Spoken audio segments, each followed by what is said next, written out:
Hey, what what's up, everybody? This is your boy Keeper 253 tuning in again, commentating alongside my good friend Rain. Yo, How you doing today, Rain? having a fantastic day, and I'll tell you why. Today is Christmas 2, better than Christmas 1. Comes earlier in the year, and it features Rose. Features Rose as one of Oh, 5 new characters that are coming to Street Fighter V Season 5, the last season of the game. They're coming later actually early next year. Early next year, throughout next year, we're going to have a whole bunch of new characters. New balance changes coming this year, new mechanic coming. Dan is coming this year. It's been a nice night and a nice morning. And I know you're happy about it too with that Dan pick. oh yeah, Dan is definitely like one of my favorite characters in Street Fighter, just because of how he's like funny. He has cool lore attached to him. He's fun to play. It's like everything you would want in a character, except for actually being tournament viable. But it's like he kind of shouldn't be, right? It sort of raises some interesting questions about how good these characters really are if they can't beat Dan. You know what I mean? That's a fair point. That's a fair point. So here we are. We're in not quarantine league. We're not doing a quarantine league. This is just a for funsies tournament, double bracket elimination tournament. We are going to be doing this once every other week. So next week will be another casual stream, 8-man lobby featuring some music and some party chat. And the week after that, I'll go back to this double elimination bracket. So we're going to be doing that for until quarantine's over. Yeah. And then Legit, between now and probably before I die. never, now and never. Sometime between those 2 points in time, we're going to be doing that. Also, we're going to be doing the in-person Tournament of Champions tournament for the Quarantine League points, featuring the top 8 for all the people that did qualify. That's going to be very exciting. It'll happen sometime between now and never as well. But right now, we got a very interesting match. This is going to be whom? So this is going to be Kendricks the Third, aka Anthony, aka Portland Makoto. Heavy hitter in the third strike scene. Many bodies that he's put in the ground. Just a killer on the sticks and third strike, and a good personal friend. Up against another personal friend of mine, Straykin, who is, I think his best character is Guile, but I know he's been messing around with like Honda and some other characters too. Interesting. Anthony's pretty fresh to Street Fighter V. I think he only started playing maybe like a month ago, and Straykin been a pretty casual fighting game player for a while. We used to play each other like back in the day in Street Fighter 4 and stuff like that. But I think for his level of investment, I think he's got a pretty respectable Guile, to be honest. Now, I've heard some bad news about Anthony, in that I hear he and the organizer of this tournament, Sweet Charles, battle it out on the regular. And I also heard it doesn't turn out too well for Anthony. Oh, quick note to the TO. If you're trying to send him an invite, take the Y out. Straken. Or KAN, sorry. And I'll update his name in the channel over here to reflect that. I'm going to be dipping out real quick, folks. I got to go battle it out with G Merman, and then I'm going to be back. Merman, not G Merman. I'm going to be right back, and I'll see how this match went. All right. Straken, I believe. Straken, yeah. Straken, yeah.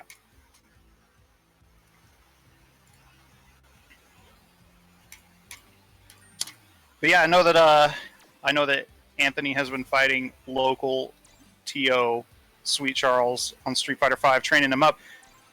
If Straykin does go to Guile, I know that Kendricks is probably most familiar with that matchup over anybody else in the game, so it'd be a pretty honest representation of what they're in for. What do I think about the other characters? Well, I think, of course, we talked about Dan and Rose already, and I think both of those guys are looking pretty sweet. I don't really know too much about Akira. Not really as familiar with them. Let me just double check some of the notes on them here. Yo, what's up, Keeper? I turned my mic on so you didn't have to be alone for this. Oh, nice, nice. What are your feelings on Akira in the game? Um, Akira's rival schools, correct? yeah, rival schools. That's right. She looks kind of cool. I like the kind of punk rock motorcycle helmet lady kind of look that she got going Yeah. on. I know you're excited for Oro for sure because you play him in Third Strike a little bit. Yeah, Oro's cool, man. I like his lore, and I think he's a pretty interesting character. We'll see what he can bring to the table for Street Fighter V. Mm-hmm. Yeah, I think it'd be a weird character to adapt to Street Fighter V because he's a charge character in Third Strike, and they've been like a little bit weird about like implementing some of the charge characters' moves in this game, like converting them just to motions moves, like most notably with Vega, where he doesn't have any charge moves at all anymore. Yeah, I thought the same thing actually. When I saw Oro, I thought I hope he doesn't get like the Vega treatment. But who knows? We'll see. Maybe he'll have like an Ed style V trigger where he has like his Super Art 2, I think it is, where he just throws the big fireball out there. Yeah, big booger ball. Yeah. Look at Anthony, man. He got parries. That's one thing I will say about this dude is he's got fun parries. Like he'll do it on your wake up. Oh, this is the problem with having parries is sometimes you push that button way too many times. Yeah, I mean, like we were talking about before, Kendricks III is originally a Third Strike player, so I feel like he's having trouble breaking out of the Third Strike mindset with parries. It's like they're not as riskless in this game. Okay, 1-1. Yeah, Oro having the Spirit Bomb critical art would be cool. But that's just a booger ball with like all 3 buttons, right? I believe so. Yeah. I barely touched Oro and Third Strike myself. I mostly played other characters. Yeah, that would be kind of interesting. I didn't even think about air combos or like the air target combos, but yeah, you're probably right. Lax Impact, that would make some sense, huh? It'd be kind of interesting because like one thing that Street Fighter has a lot of guest characters, but one thing they don't do a lot of is guest characters from other fighting games. Totally. And probably the most notable example of that is Tekken Cross. Well, most notable recent example of that I would say is like Tekken Cross Street Fighter or Street Fighter Cross Tekken. I mean to say. Sure. And they did a pretty good job of translating the mechanics of that game into. Straken. Oh, nice. Takes good stuff. Yeah, that's one thing I gotta give Straken. You definitely cannot jump on this man. Final Fight. This is Final Fight 5. Yeah. What's that? Yeah, I was just talking to the chat, but Oh. totally. Yeah, you don't jump on this guy. He's got flash kick. No, yeah. So like in Street Fighter Cross Tekken, they did a good job of adapting a lot of the Tekken style combos into that game. So it'd be interesting to see what they did with a game like Rival Schools. Like, would they have any mechanics focused around that kind of thing to sort of like represent like the feel of that game as much as they can within the current system? Yeah, totally. And I guess about Final Fight 2 is it's basically the same engine as Street Fighter 2, right? Same computer, Yeah. It is, but it's not a fighting game. Right. It's more of like a beat 'em up, even though it does obviously share a lot of lineage with Street Fighter 2.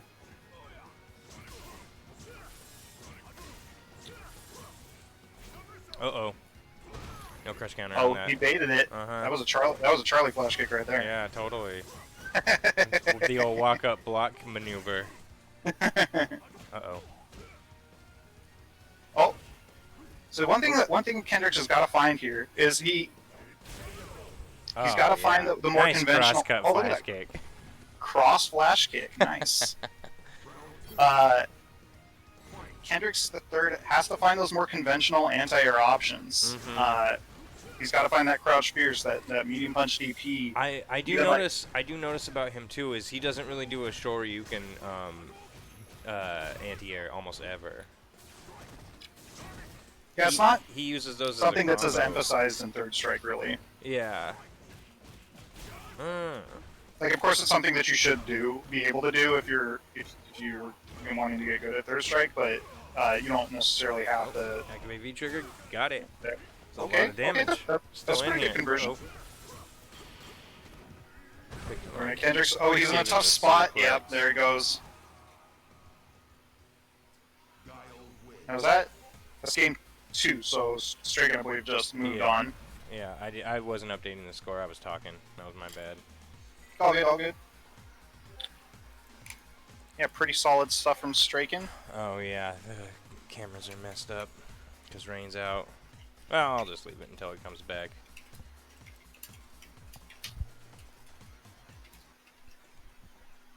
Okay. Let me report some scores here. That was good stuff. Yeah. And that was Anthony's first Street Fighter V tournament, so I want to say shout out to him. Good shit for coming out. Good shit showing up. We'll see you hopefully in more of those. Yeah, I agree. I mean, he's showing a ton of potential for somebody who's so new to the game. I think he's just got to get a little bit out of the mind space of Third Strike and kind of learn how to play this style of game, which you know, sometimes when you see newer players doing certain things that are causing problems for them, you can just be like, hey, just don't do this thing and you'll win more. And for Anthony, I would say, like, just don't parry like at all until you kind of like have the more basic aspects of the game down a little bit more, because it's like pretty clear that he's trying to take like the style of Third Strike or the style of parry that Third Strike offers and adapt it to this game, and the risk reward is just way different in this game. Yeah, most definitely. Because you can't even really like buffer parries in this game, because like if you just do a parry, you don't get any follow-up attempts. You're just open for a crush counter punish. But I think the last character could be. It's a really good question. I feel like it's probably not a returning character to Street Fighter, because otherwise they would have just announced it. So I'm guessing it's probably somebody that's never been in a Street Fighter game before, or is a whole cloth new character. Because if it was like C Viper, which was a very... Yeah, I mean, it could be something like that too. I was actually kind of thinking along those lines. I was like, what if it was like... So if you remember, like in Third Strike, how Alex was the main character of that game, kind of. Like, what if there was a Street Fighter 6 coming out, and it was like, they're going to push a new main character that's like not Ryu? What if it was like that character for the random character? So, but like, if it is like... If their idea is to like leave that character unknown because it has connotations for like, or like indications of what's coming up next, they may want to announce both of those things at the same time. So maybe it is like a Darkstalkers character, or like a completely new character that they're going to be pushing as like the, you know, the main character of Street Fighter 6 or whatever it is they're going to be making next. Maybe it's like a Tatsunoko character or something, you know, like who knows? Or maybe it's like a SNK character. I mean, there's all sorts of directions they could go with something like that, if that was indeed what they were thinking to do. Who won? Homie Straken won. What? Yeah, he did pretty good. You know, he's got a solid guile. He flash kicks the jump ins. He sonics the booms. He does the guile stuff. You know, as a pretty respectable guile, I feel. You do three things as guile. You got a kick, you got a sonic boom, and you have to sonic boom at good times, right? Those are the only three things. If you sonic boom at bad times, it removes one, right? Right. You just got to sonic boom at good times and then wait for them to jump at you. Pretty much, yeah. And like I would say, you know, like we were talking about before, Straken's guile isn't like super practiced, because he's not. He plays the game to have fun with it every now and then. You know, he's like a casual kind of player and stuff. But he's got a respectable guile, and his instincts for throwing sonic booms, I think, maybe like bat a little bit above the level that you would think of somebody that we think somebody having at that level of playership, I would say. So like I always tell him, like, he's like, I just don't know who to play. I'm like, dude, if you want to get better, just play Guile. Like, you clearly have good instincts for the character, so... Guile's also the kind of character that'll take you very far no matter what level you're at. If you're at low level, he'll teach you, like, pretty good Street Fighter fundamentals. If you're at medium level, he'll teach you how to deal with Street Fighter V rushdown tactics. Mm-hmm. If you're at high level, he's just a really good pick, right? He doesn't have very many counter picks, if at all. Mm-hmm. He really doesn't even have that many bad matchups. Yeah. Like, not really. It's like, of the bad matchups that he has, like, what is it? It's like kind of Bison. Dalsim. I guess. And then they have like some matches that like most guiles will universally tell you that they hate, but I don't think are necessarily bad matchups, like G and Jury, which I know for a fact because I've played both of those characters and had guiles complain to me about both of them. Right. So, and like G makes sense; he can absorb the fireballs, right? So you can't just chuck the booms out for free. And Jury has a full screen fireball punish if you let her charge her V skill. And G has a lot of ways around Fireball, frankly. He's got a lot of stuff that abuses Guile's lack of a 3-frame. He's got really easy get-in. That's true. That can 0 to 100 you. If you make a bad flash kick or a panic flash kick, you are literally dead, right? Yeah. And you have to go in as Guile to stop him from getting those charges, because once he gets to level 3, then it's just yakety sax, and he starts hucking out the flame kicks, and there's like not a lot you can do about it other than try to react and flash kick them on the way in, which is like a little bit harder than it seems like it would be, unless the person's being really obvious about it. Right. But let's talk about this match here. This is what, Biruboto and Dragons? Is that right? That's okay. This should be a pretty good fight. Now, Biruboto, if you've watched our streams before, you're probably pretty familiar with him, as you are Dragons. Biruboto, local Ryu player, Dragons, local Urien player. And Bill, or Biruboto, and me both share a similar opinion of we both hate fighting Urien. But I've also seen him pull off some good stuff against him, too. I mean, Urien, I gotta imagine that Ryu's fireball game is better than Urien's for a lot of reasons, but like at the same time, Urien's range and his ability to get in, his ability to get around is much better than Ryu's, and is like I think I would call it like sudden damage, like his immediate like I did this one combo into this other combo damage is much higher than Ryu's, right? Mm-hmm. Yeah, I mean, especially once he has V-Trigger on deck, he can just sort of like nearly risklessly chuck out an EX Chariot Tackle into V-Trigger, and it's still even a good situation for him on block. But if it hits, he can do a whole bunch of damage to you and then put you in another Aegis situation. But it's right at this range here, right, where they're maybe like 3 squares away from each other, where Urien can do his forward Fierce the boy, and you can't do shit about it. Like solar plexus, I guess, but you can't whiff punish it with heavy kick. You can't sweep it. You can't low forward it. You can't do anything. Yeah, that's definitely a. Ooh, get the tree combo. Cool. Dragon's so good at picking up those weird hits. Yeah, one thing I will say, like, I feel like Dragons has a fluidity about his play. A lot of the times where it's just like, oh, just Boyd him. Just Boyd him right in the face. Oh man, I hate it when I get Boyd in the face like that. Yeah, but like Dragons has like just a fluidity about his play that it's you can just see him just have these like bursts of creativity where he'll get weird pickups and stuff. I think he's the kind of player that's always present, right? He's always playing with the whole screen, which is like it's not an easy thing to do. When you are constantly making sure that you're taking advantage of every opportunity, you are automatically on a different echelon of player. A lot of folks miss easy counter hits, or like miss weird abare, or miss the fact that their opponent has a bar. When you pay attention to the whole screen, you get a level of information that is just like really just sets you apart from other players. Yeah, I agree. Biruboto really shut him down here, though. He had a really good first game. He unfortunately got hit in that Aegis mix-up, but he was able to close it out. You should be able to finish this off here, too. Nice using that easy escape. Yeah. Nice EX Fireball, yeah. And that EX Fireball and V-Trigger just goes so fast. Right, it's instant. And it hits 3 times and gets a good knockdown. Like, you can get Oki from so many ranges on it, on hit. Nice 3-piece from Dragons. That's another thing, Dragons always has that charge, right? He really hits those like tight frit. Nice stun. This might be it. He's got super. This won't kill, but this is definitely gonna hurt. I don't. Yeah, you're right. It won't kill. But like really close. pretty close. It's like this is basically Street Fighter V dead. When you can't just take the throw anymore. Right. You gotta deal with all those weird throw mix-ups. You're basically dead. When like every every possible throw attempt is a true 50-50, it's just like, well, have fun. That was good. Man. That was a good closeout by Dragons. Bill looked really good in that round as well. He had a lot of really excellent escapes from Aegis mix-ups. He had pretty good consistency on getting out of the tight situations. It was looking good.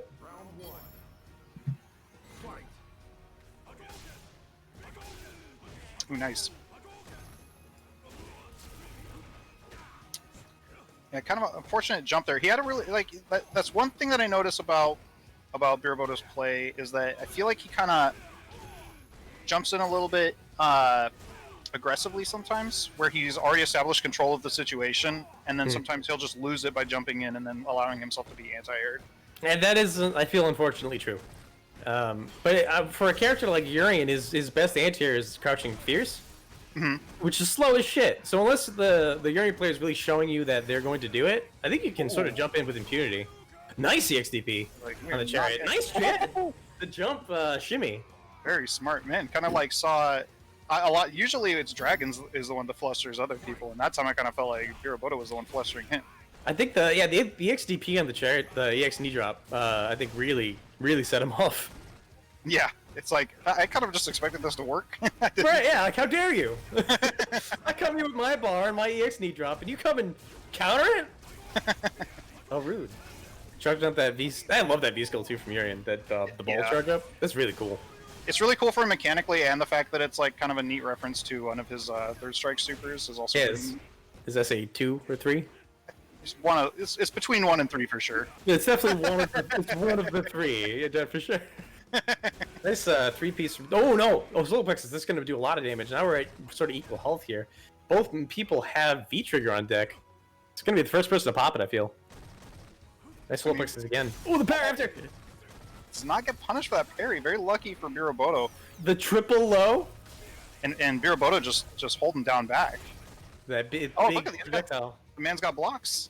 Man's got blocks. See, the big projectile 8 is the fireball. Another nade drop. It's gonna be plus. Gets tossed in the corner for his pleasure. No more B trigger. Oh, the space. The space fireball. Yeah, just got a little antsy there. Kind of unfortunate because you don't like you don't really expect Urian to be able to frame trap from that far out, but right when your back's pushed in the corner and you can't get spaced out more from that fireball, it's hard to challenge. Biraboto just had one of those unfortunate reusms where he got a counter hit strong, but there's nothing he can do in range.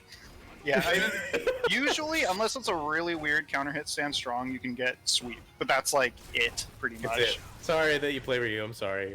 Or like Link Super, maybe. Biraboto looking good though. He's on match point. He's playing for his life here because Dragons takes it. He wins this game. He'll win this entire match here. Like those close fireballs though. Yeah. Yeah. One thing that makes Ryu's Hadokens so good in this matchup, and others, or maybe not so good, but like a pretty useful tool, is it's kind of similar to your instant heavy punch. It does retract his hurt box a little bit. So if you're trying to play neutral against a character that you don't really have good buttons for, hey, nice little confirm to close it out. You can kind of like you can use these Hadokens from like a little bit close range, and you see him kind of like causing these shoulder tackles to whiff and like causing these stand strongs to whiff, where Dragons is like using these moves in a range where he expects it to either hit or be forced to block, and because of the startup of the Hadoken,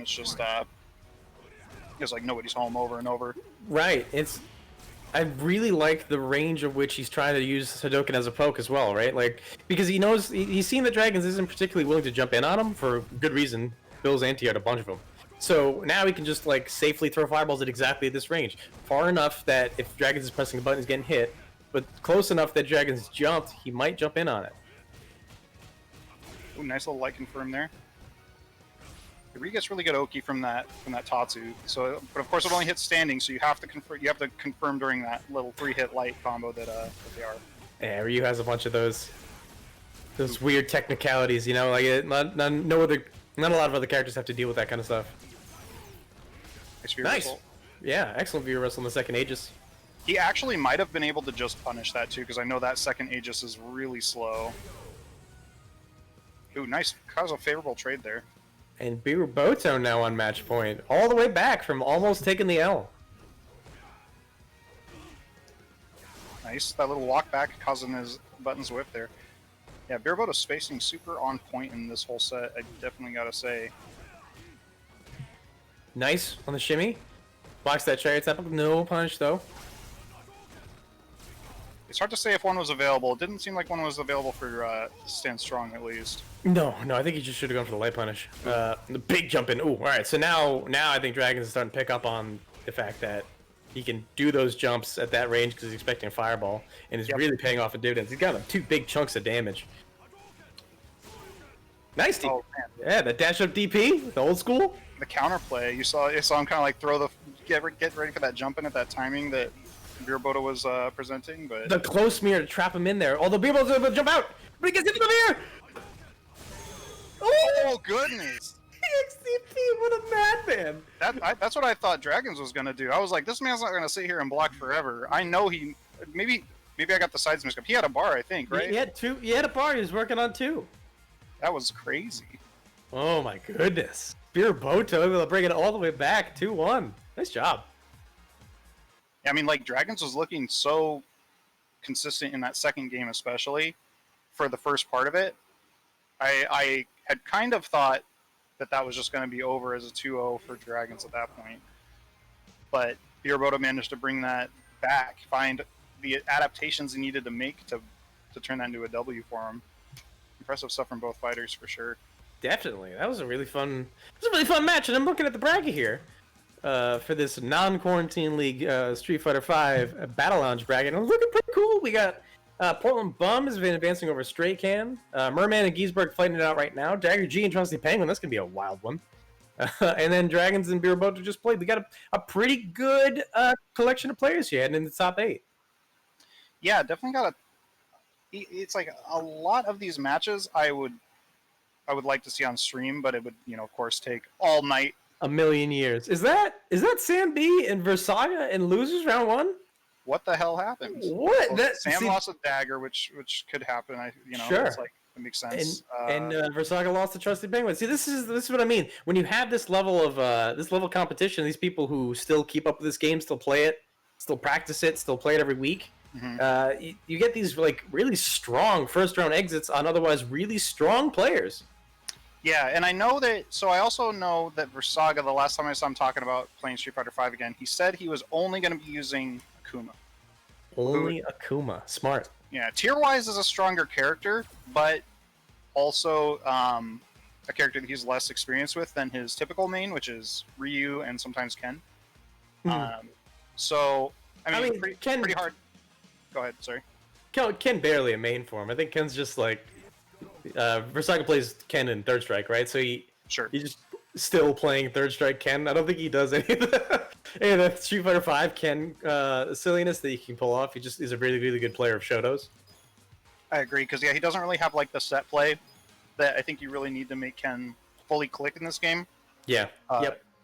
Like if you don't have a 5-way mix up off your back throw into corner, it's like, are you even really playing Ken? Which of my 4 overheads will I use? This is what, Merman and Giesberg? Let me see.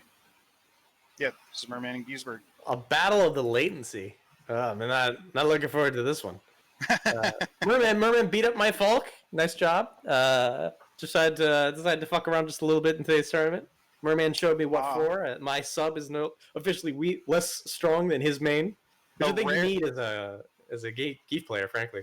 The rarely seen Rain Pocket character in Street Fighter V. Oh, what are you talking about? I got all sorts of characters. My Karen coming along. My Ryu, top 5.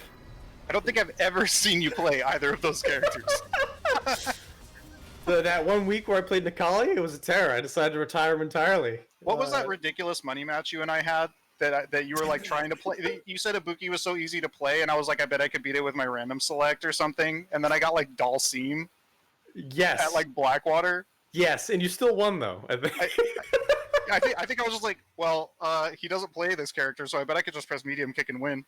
And I'm pretty sure that's what happens. That's exactly what happened. But we're talking about this here. It's Merman and Giesberg. Merman, this guy has been playing just Anki for. Never mind. We fast forward all the way to the end of the round. Excuse me. I got nothing to say. It's a big P. Man. I think Merman's on a tear today, folks. I don't think I have anything to say here. Merman's been clocking some numbers, dude. Like, I've been watching his play, and he's been steadily improving over time, kind of fixing a few of his problem spots. kind of getting rid of some bad habits here and there that I think have plagued him for a while. I gotta say, when we were playing, some of his jumps were I didn't expect them. You know, from our mid tier of players, we typically see the same kind of jump arc, and it's always at like perfect jump range, like the range of which would be a perfect jump if you landed and hit a heavy button. And a lot of the players that are a little bit above that tend to do some really like funky jumps, jump forward right in front of you. So because it's really weird and you're not expecting it, you have to figure out which button you're going to anti-air with rather than the perfect jump arc. And I think Merman, as far as his like walk and block Zangief approach, has really improved his jump arcs, which is a big part of it, right?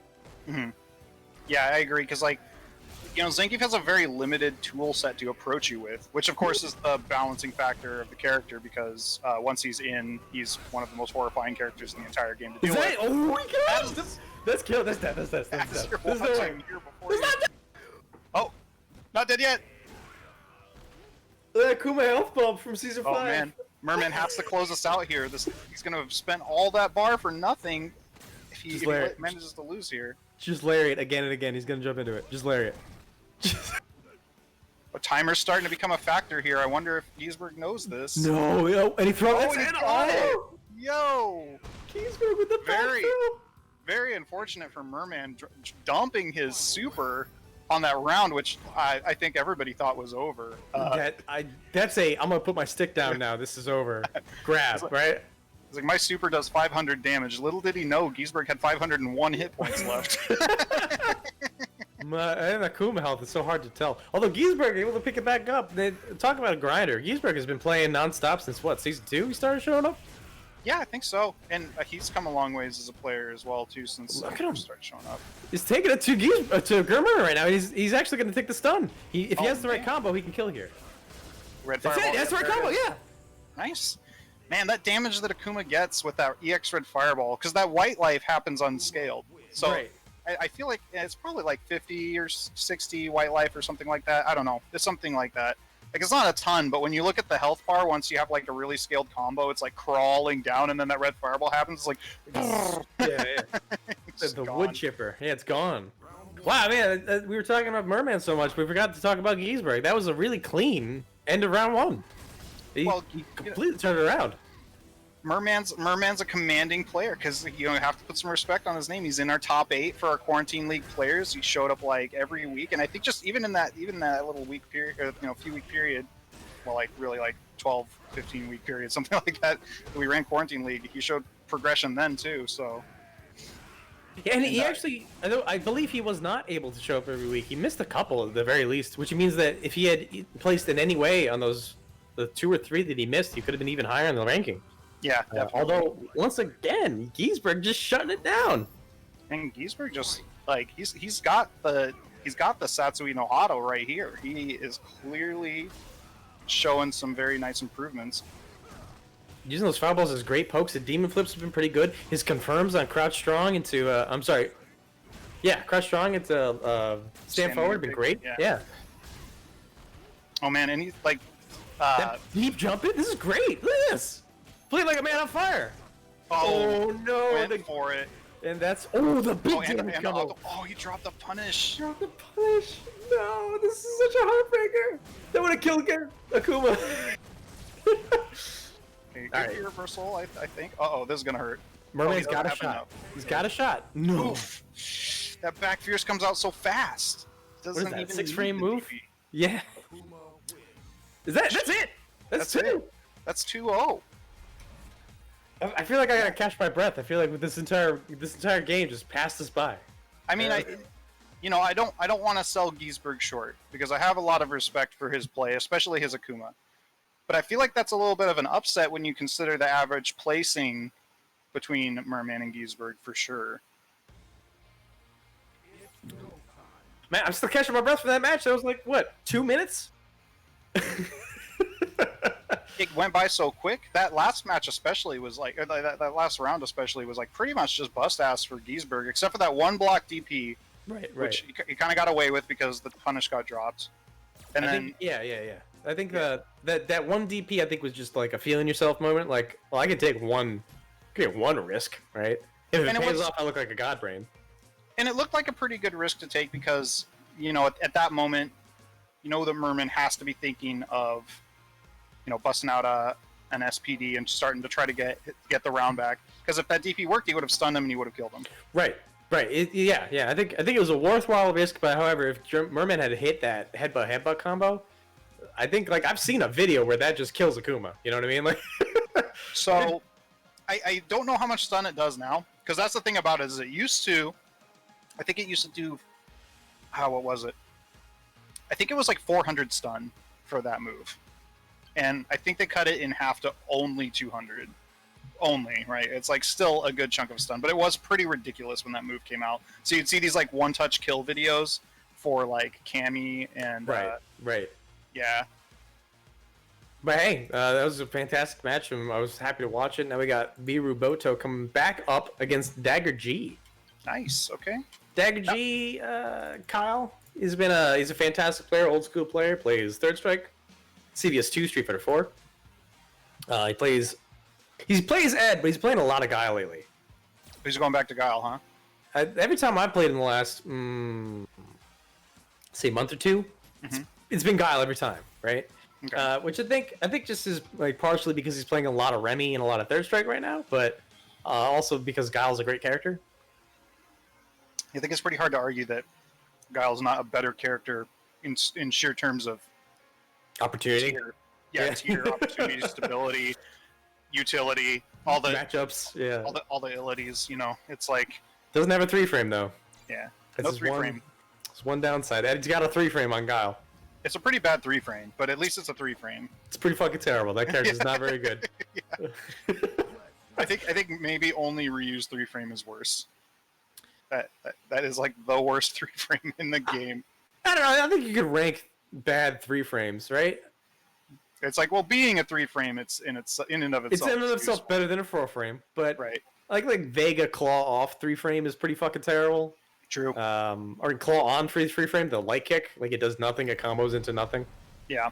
Well, does it combo into nothing? Doesn't even get crouch light punch maybe? And then what? And then you get the roll, and which does probably a total of 70 damage and leaves you too far away to apply pressure, but 60 or 70 damage into no mix-up. Oh man. I know that Laura's 3-frame, her jab has the longest hitbox in the game, so if you can throw it, and that makes me really sad whenever that happens. But he's going Ed here, so he does have his 3-frame, and in motion he does a lot of low forwards into flickers with it. Yeah, Decker's done most of his work in the Quarantine League series with Ed. He has busted out his Guile rarely, but he is a longer time Guile player. He top 8'd in the first Evo for Street Fighter 4, I think, with Guile. It was definitely one of the better Guile players, probably in America at the time for sure. Beer boats are building some meter. Didn't spend it though to finish Dagger G off. Now he's got to deal with this. Oh, this tattoo with a V-Skull. I like that. Or V-Trigger rather. Nice meaty. Meaty V-Skill 2. Dagger G uses V-Skill 2. Interesting. I think it's to get around fireballs. Yeah, although it's I think there's an argument to be made that Ed's V-Skill 2 is actually stronger overall, because really. Well, it's so here's the thing for me, the way I think about it. You get guaranteed utility out of his V-Skill 2, especially against Fireball characters, and you can at least use it to be plus in ways that are hard to challenge. Whereas his V-Skill 1, you can jump forward on reaction and punish him really hard for going for that. But I feel like a lot of players freeze up at the V-Skill 1 because of the proximity guard, right? Ooh, nice little super here. Now, I'm not going to argue that everybody plays against V-Skill 1 the correct way, because I think Quarantine League has shown that is definitely not the case. Oh, Dagger G going for the dead man doesn't matter to the inside too. Going for the gusto. The Dagger G, the walk up DP on your wake up. What a villain move. It's the kind of thing. That's the kind of thing Dr. Doom would do. You know what I mean? He'd just saunter over to you and say, "Get up, Richards," and then he just fucking DP right when you get up. Oh man, it's a thing that he is uniquely good at.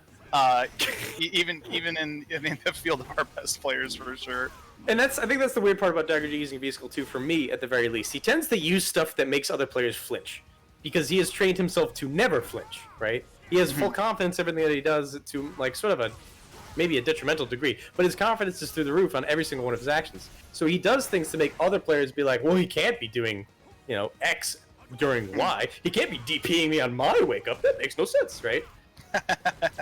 Yeah, because I mean, it seems insane to just give that space up for free. So of course people are going to want to do something when they see you walking into their personal bubble. He uses Snatcher, the V-Skill 1, in that manner, right? Like he'll just charge it up and do it because he doesn't respect you. Right. and that is like V-Skill 1 on paper I think is pretty bad, but there's a psychology around it that can make it hard to deal with because it's like Ed has a lot of moves that kind of at a brief glance sort of look like the startup of it that can sort of make you jump in on reaction to it. Cool, that's a great confirm.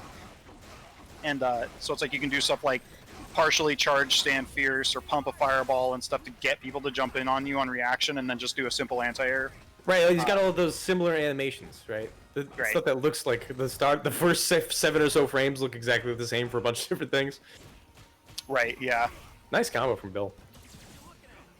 G to get out though, yeah. And Dagger G knows he has the life lead here, so he's going to do pretty much nothing.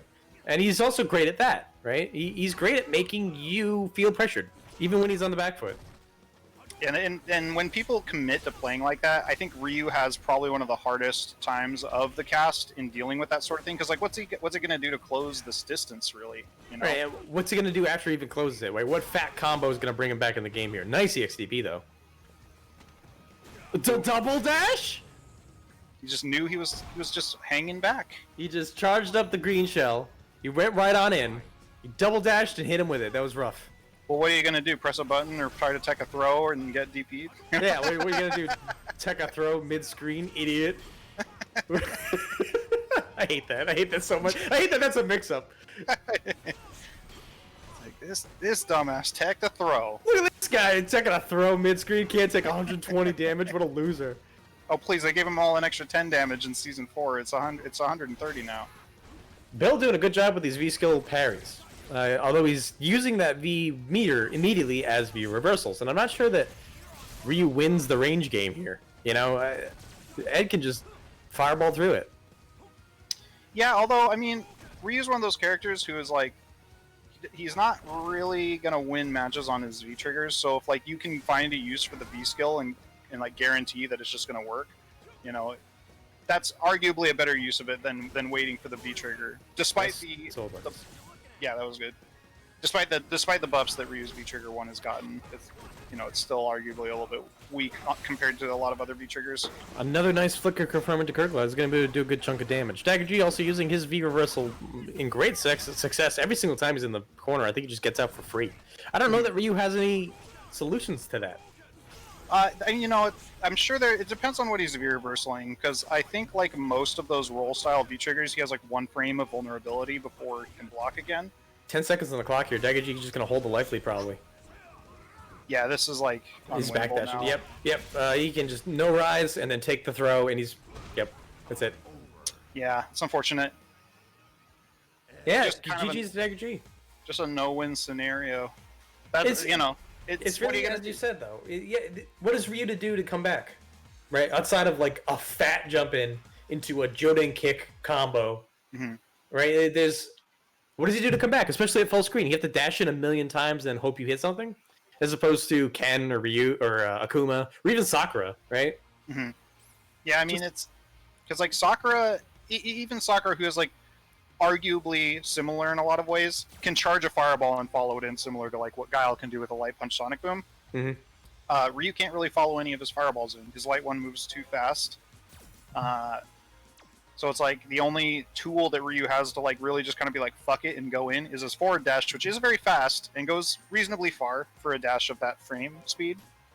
But I mean, all you really have to do is just kind of like just stick out buttons here and there to challenge it, and I don't know, it's just very hard for Ryu to make that up for sure.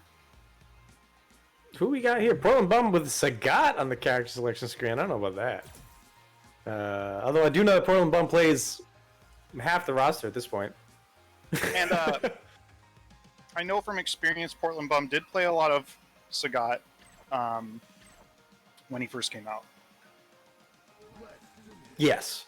Portland Bum has a tendency to play every character when they first come out, and then he sticks with some of them because they're just more fun than whatever he's playing at the moment.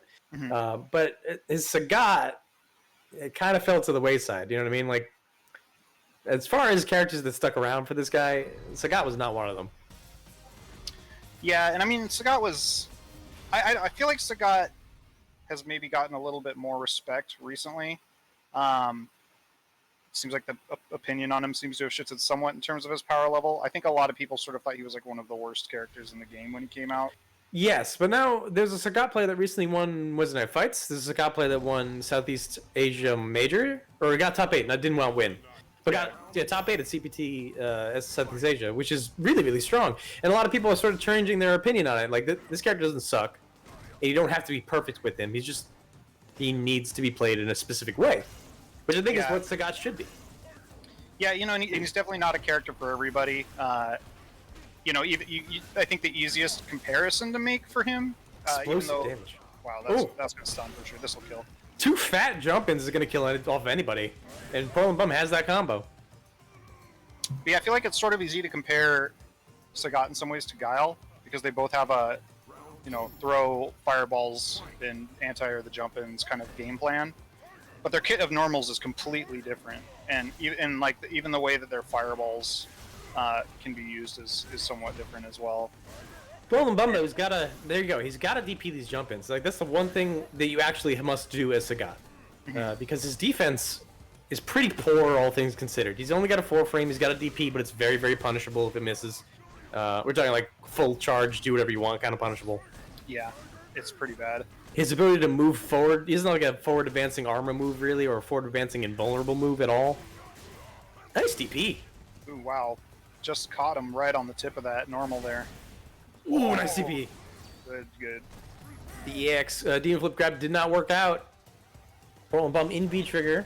Giesberg exiting his. Yeah, and this is typically the V trigger. Ooh, yeah. It doesn't quite get the. But he catches him mashing buttons on the wake up though. And the DP hits from so far out. Yes. Like he was definitely not at point blank range when he did 2 light normals into that. I think it's a Fierce DP. I think it was. It just hits from so far away. You'll see Sagat's pick up these combos where they'll do like sometimes not even point blank stand strong into crouch strong and then do the DP afterwards and it still hits and it's just like it's like kind of crazy to see because if you would kind of expect it to just like not really work based on like what a lot of other characters similar looking combos do. Right. Oh man, he's just on point with these DPs. Yeah, I think he's got the read now. I think that maybe Portland Bum was taking a minute to figure out what Giesberg's gonna do. And now he's just hitting at every single one of them. Yeah, and I think deep DP there. So Sagat's DP does all that damage in one hit. So it's like even if it trades with those air fireballs, it's gonna be in Sagat's favor every time. He's got that Sagat damage, right? Where it's like one really fucking strong hit, as opposed to the multi-hit like Street Fighter Alpha Sagat. Yeah, except for the EX one, which I think has a bunch of hits, but yeah, just the regular anti-air one that you're gonna see all the time. Nice DP to get through that armored kick from Portland Bum. Goes for the mini shimmy, no good. Double toss is not gonna work. Gets clipped out of it into the DP from Portland Bum. That was a 2-hitting fireball that he armored through. What exactly happened there? That was so weird. He like hit. I think that V trigger you can charge for as long as you want, and it just absorbs projectiles or something like that. I think it was. I'm reasonably sure it's sort of like Abigail's, where it has like a bunch of hits. Okay. Hang on, I'm watching the feedback here on the Twitch stream that's a little bit behind us. 1, 2, yeah. He just takes both hits. Crazy. Okay, I did not know that worked that way. I thought it was like one hit. Oh, nice confirm from Giesberg here. Uh-oh. Now Giesberg has a problem. The guard break. Oh, that... Oh, no! Whipped throw plus on block, according to the meme. that's the world's saddest short story. Whiff throw plus on block. GG's. Yeah, pretty much. Folks, I hope you're enjoying this non-quarantine league Street Fighter V double elimination bracket brought to you by Battle Lounge. My name is Rain. This is Keeper253. We're going to celebrate the news today. I've heard the news today. Oh boy, it's got Dan in it, Rose, Akira, who's a character from Rebel Schools, Oro, and mystery character. Yeah, it's like the white airhead. I've played. Always the best one.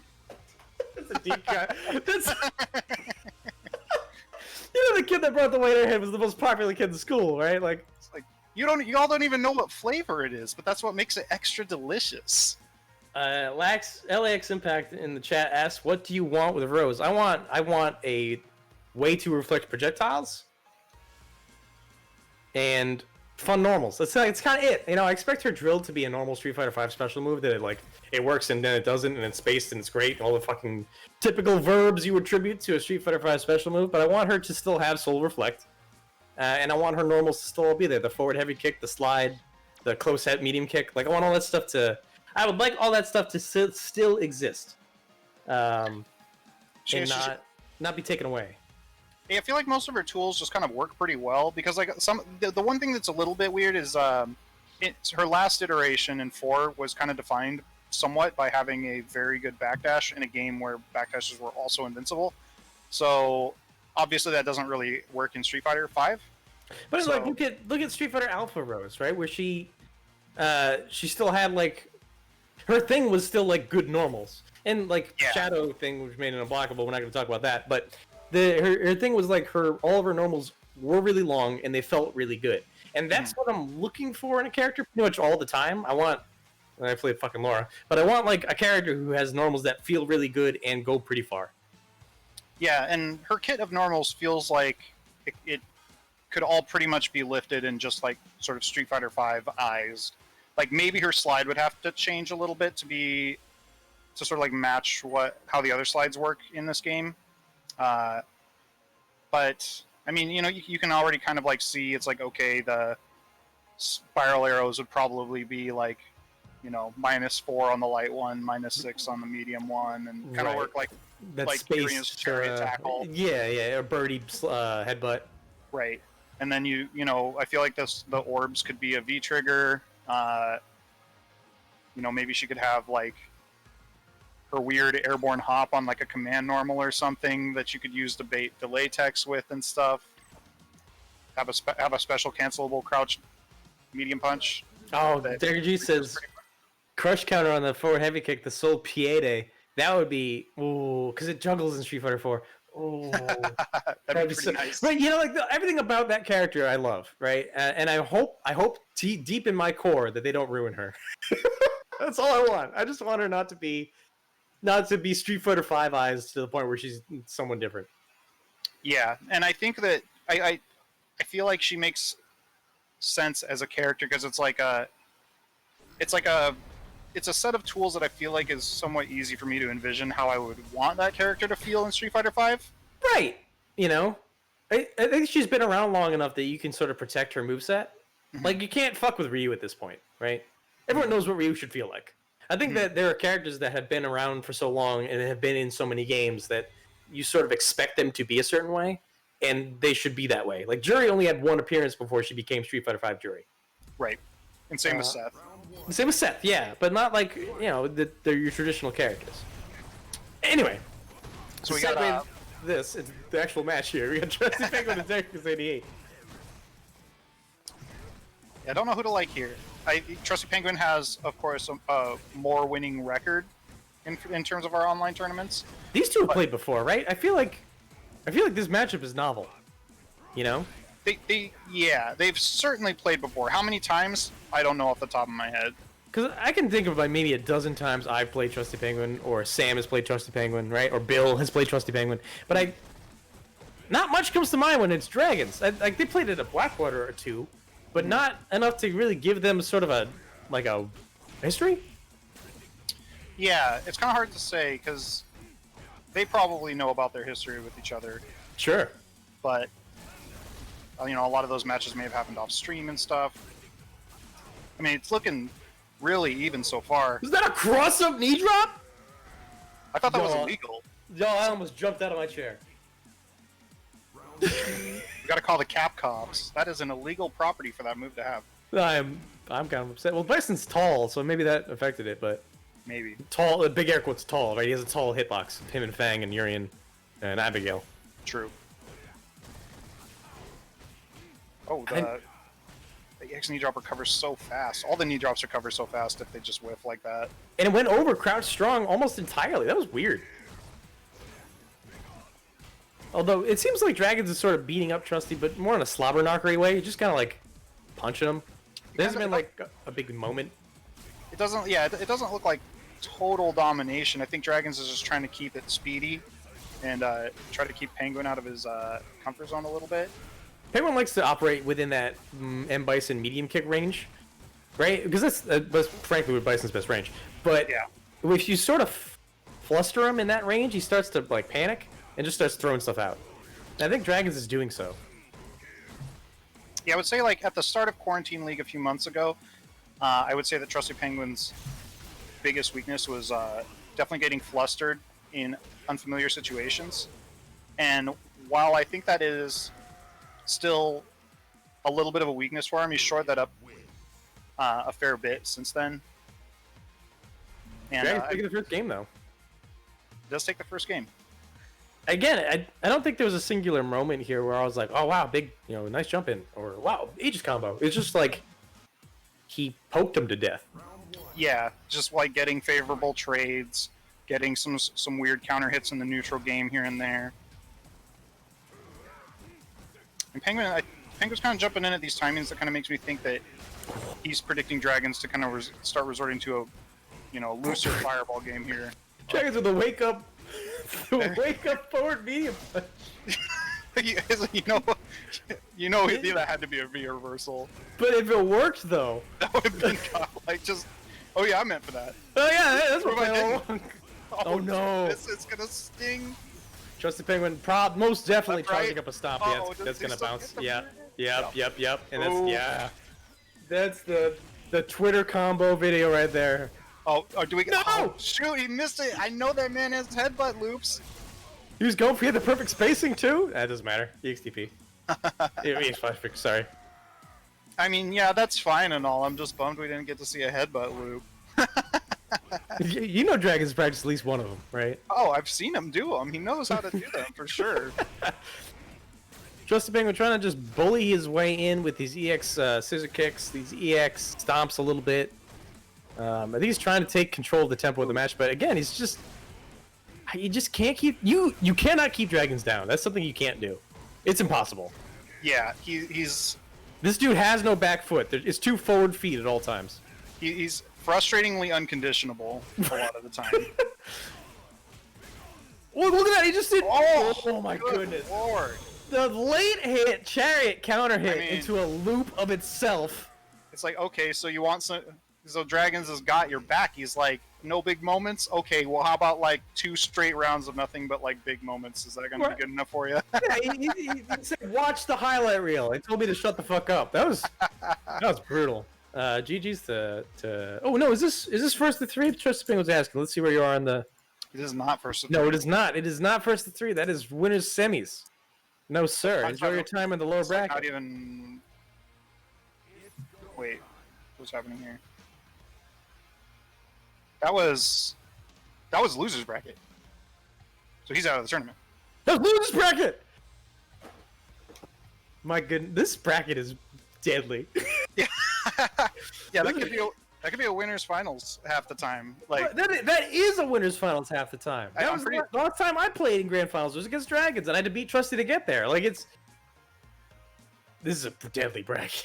yeah, I mean, on the actual winners finals side, we have Portland Bum and Dagger G, which makes sense. I think those are definitely 2 of the stronger players in our scene.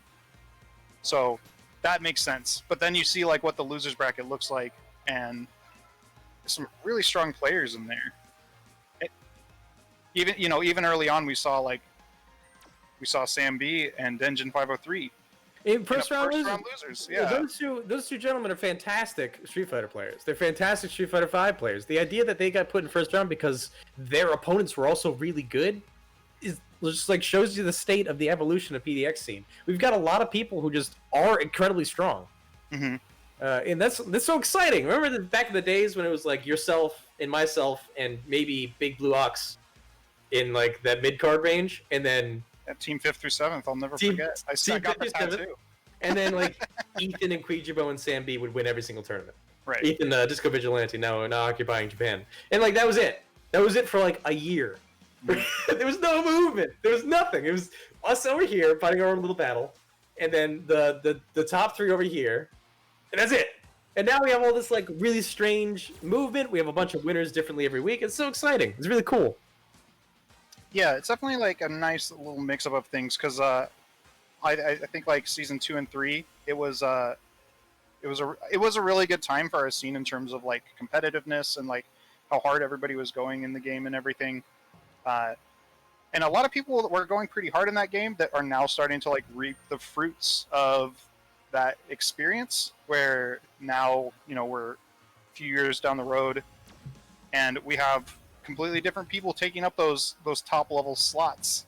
Not Right. fully, not all the way completely different people. You know, there's a lot of familiar faces in there. Sam B, Dagger, you know, those. Not making his beast when he enters. Yes, Devin has been dominant since he showed up.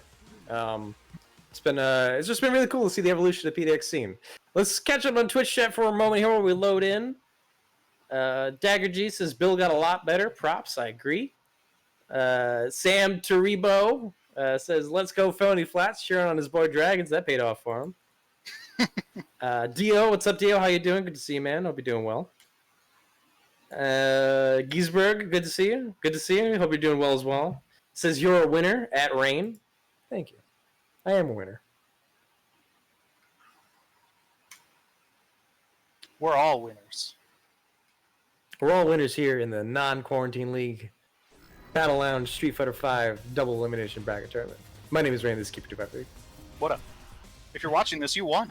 You won a free Street Fighter V stream. You won Congratulations. a lifetime supply of Street Fighter V stream, redeemable between now and the end of tonight. Hey, but I'll tell you what, it doesn't have to be a free Street Fighter stream. You can pay money to subscribe right now if you want to. You could pay money to subscribe. It is only $5 a month to support your local PDX FGC Street Fighter scene, as well as if you're already paying for Amazon Prime, and you know you are, the 2-day shipping is good shit. You have a free Prime token you can click, gives a Battle Lounge sub right away, and they get most of that cashola. Yeah, keeps it nice and free for you too. Yeah, right. Free on all sides is always good. Speaking of free, we have Nano Devil Trigger and Digin 503. Neither of these men look free at the moment. Nano Devil Trigger carrying a good lead. Yeah, I've been liking seeing Nano Devil Trigger's Gil recently. You don't really see a ton of Gil play. I think a lot of people tried him out when he came out, and then Seth happened, and everybody kind of just switched to him.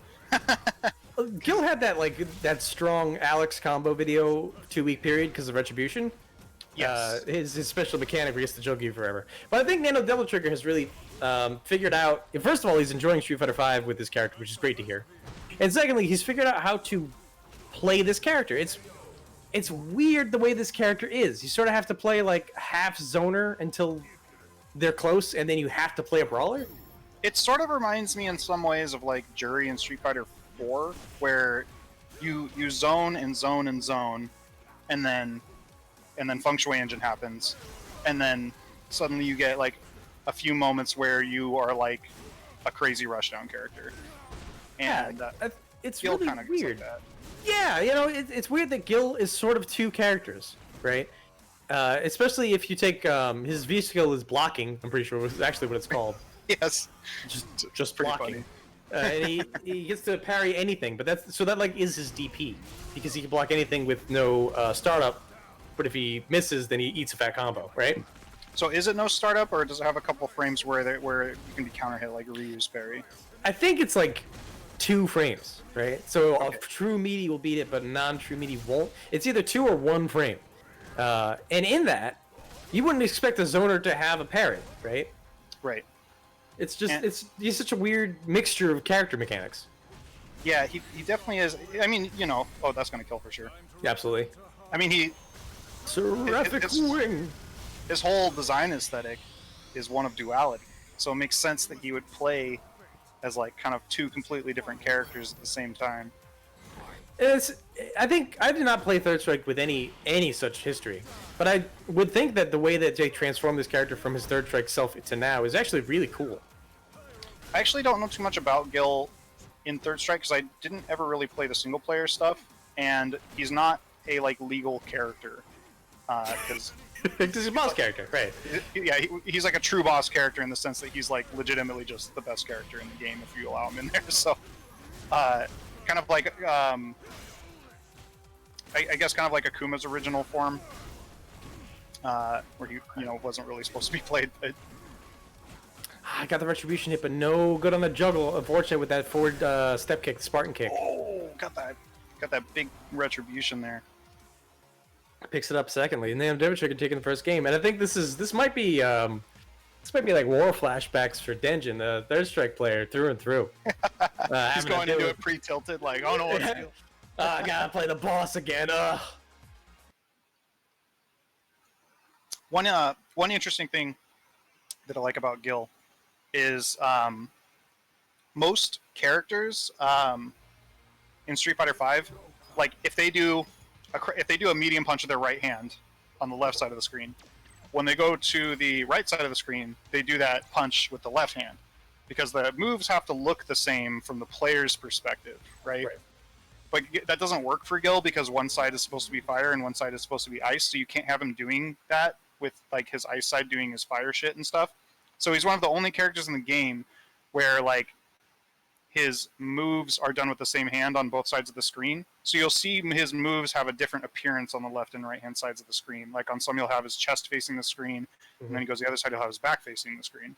And here we are talking about art and animation cost, right? This character alone, double the work. Yeah, they're just like, well, I guess this is what we got to do to make it work. Looks like Denjin is character switching, probably interview. Yes, right interview. So he's not going to be playing Akuma the whole tournament. I feel lied to because I've been lied to. He's wow, it's funny how that happens. It's like, yeah, sticking to my new character is cool, but you know what else is cool? Winning is pretty fun. We haven't talked about Denjin pretty much at all. That was a great shimmy. He's a fantastic Third Strike player. He plays Ryu and Ken in that. He's an old school player. He plays 5 sort of in fits and starts where sometimes he's really digging it, sometimes he's totally sick of it, which is I think the Street Fighter V way. Mm-hmm. And he has he has clocked offline tournament wins, and not just small tournaments. He won a Rose City. I don't remember what it was called. At this stage in the game, it was still Rumble or Ascension or something. I think it was Rose City Ascension. I believe it was Rumble when he won. It was a Rumble? Okay. Yeah. When he was hosted by Isaiah, the Ebonic Plague. Shout out to him. Okay. Yeah, if I remember correctly, didn't he win on an unupdated version of Ryu that was objectively worse than the updated version? Yes, he did. Yes, that is what happened. But I think that speaks to the strength of his fundamentals. This guy is he's a pure Street Fighter player. He has a perfect fireball game that's honed from years and years of arcade play and Street Fighter 2 Turbo. He speaks very highly. He's a student of the game. He speaks very highly of the game and the way that it functions. It's very cool to watch him and listen to him talk. Yeah, and he, I've loved talking with him about Third Strike, especially because he is such a great Third Strike player, and Third Strike's such a mechanically weird game for Street Fighter V. Like the mindset to play it is a lot different. And he closes out Devil Trigger here with a quick 2-0. That was really strong from his Ryu, right? You can definitely tell he's not really comfortable with Akuma. Yeah, you can definitely see the shift in confidence where he just knows the stuff that's going to work right away. Yeah, like we were talking about, it's hard to say that Akuma isn't a better character tier-wise than Ryu, but Ryu's gotten slowly buffed ever since being put in the dumpster back in the Season 1 nerfs, the start of Season 2 nerfs. Yeah. So he's he's solidly mid tier. Yeah, he's not a bad character whatsoever. He might be the weakest of all the Shotos, but that still doesn't say much. Street Fighter V has a very large mid tier, and Ryu sits very nicely in it. I agree, yeah. He's got pretty respectable one-bar damage with the addition of the EX Jodan kick. His V-Trigger 1's pretty viable now. His stand light kick and crouch medium kick have both been made to be pretty good buttons now.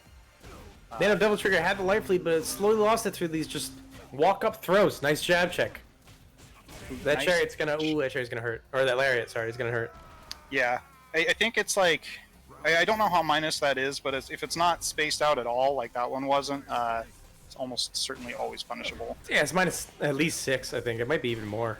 Okay. I know that Nano Double Trigger's told me in the past, and I just can't remember. Overhead, wow. Meaty overhead. 2 in a row! Another one. Excuse me. Hit a third one, and he would have gotten the Daigo trophy unlock. Don't jab, no shorts. This is just a really strange... He's playing third strike. He's playing third strike. Right? He's doing not universal overhead into the low mix-up, right? Right. And that's what Versaga does. He just kind of whittles you down with very limited options so that you forget everything that you're trying to do. Oh, is he trying to do a low parry there? That was just a deep, deep, deep cross-up, I think. Okay. The dash out, in, and out. Versaga feeling himself a little bit. Starting to look pretty grim for him. There it is, yeah. The X-Fireball is going to go right on through. Unfortunate for Nano Double Trigger. Versaga, Denja 503 will proceed. Yeah, that was good stuff. And I mean, really, you know, he had that one bar to just be like, well, if he throws a fireball at all during this, even if it's EX, I'm going to win. Because he's in V-Trigger 1, so that gives it 3 hits. And Gil only has 2 hit fireballs available to him, even with EX bar. Mm-hmm. Except for, Good like, shit. some V-Trigger stuff or whatever. But, yeah, very good stuff. Good shit. I'm looking in the chat here. Dio talking about being a family man. Do never apologize for that, my friend. If you want to spend some time with your folks, there is no shame from us. The Daigo trophy. That was good. That was good. The 3 overhead is the Daigo trophy. Yeah. I think Bill and Charlie call that one starting the lawnmower. Because you're... That's good. Folks, we're just going to do a little bit of administration work right now. So this is the double elimination bracket that Battle Lounge is putting on. This is going to be happening every other week. Next week will be an open lobby and party chat. Feel free to come chill, shoot the shit, act like we're all in the same room again. And then the week after that, be another double elimination tournament. These are not for Quarantine League points. That has ended. We're waiting till the world rights itself to have that big tournament, which would be very fun. But in the meantime, you can still subscribe to this channel on twitch.tv/Battle Lounge. You can do it with the Amazon Prime or directly, and that money will still go to the Tournament of Champions pot for both Street Fighter V and Tekken 7. So if you want to support this scene, these organizers, that tournament, and all the work that we do to make sure you have entertainment week in and week out, why not drop a sub? Yeah, absolutely. And I mean, you know, we got some more fun stuff for you guys coming up too, like this Sunday. I don't know if you guys have taken a look at the schedule channel, but we're doing a live demo of Super Bout, which is like a homebrew indie fighting game that a certain local developer has been working on for a little while now. So we're going to show it off and have some tournaments for it in the future. So yeah, that was developed by Fat Bear, I believe. Correct. And yeah, Fat Bear. I don't know if they're doing it on their own or if there's other people involved. But I think if I remember correctly, they have a small team, but that makes total sense. I'm excited to check out that game. Looks really fun. Yes. Been described as like Virtua Fighter in 2D, which I definitely can see the comparison for sure. Y'all, I've been trying to play Virtua Fighter 2 in Yakuza, and I just get blown the fuck out. None of that game makes sense to me. I don't. I looked up like tips, and it was like, oh, first talk about stances and which way you're facing. I was like, I'm out. I'm out. I'm not good. I'm not gonna play this in a different game. We got Dragons and Giesberg. Dragons, yeah. This is no insult to either of these competitors, but Dragons has the advantage here. He is more routinely placed higher and played more, I think, than Giesberg has. Yeah, so this is going to be sort of an underdog fight for Giesberg.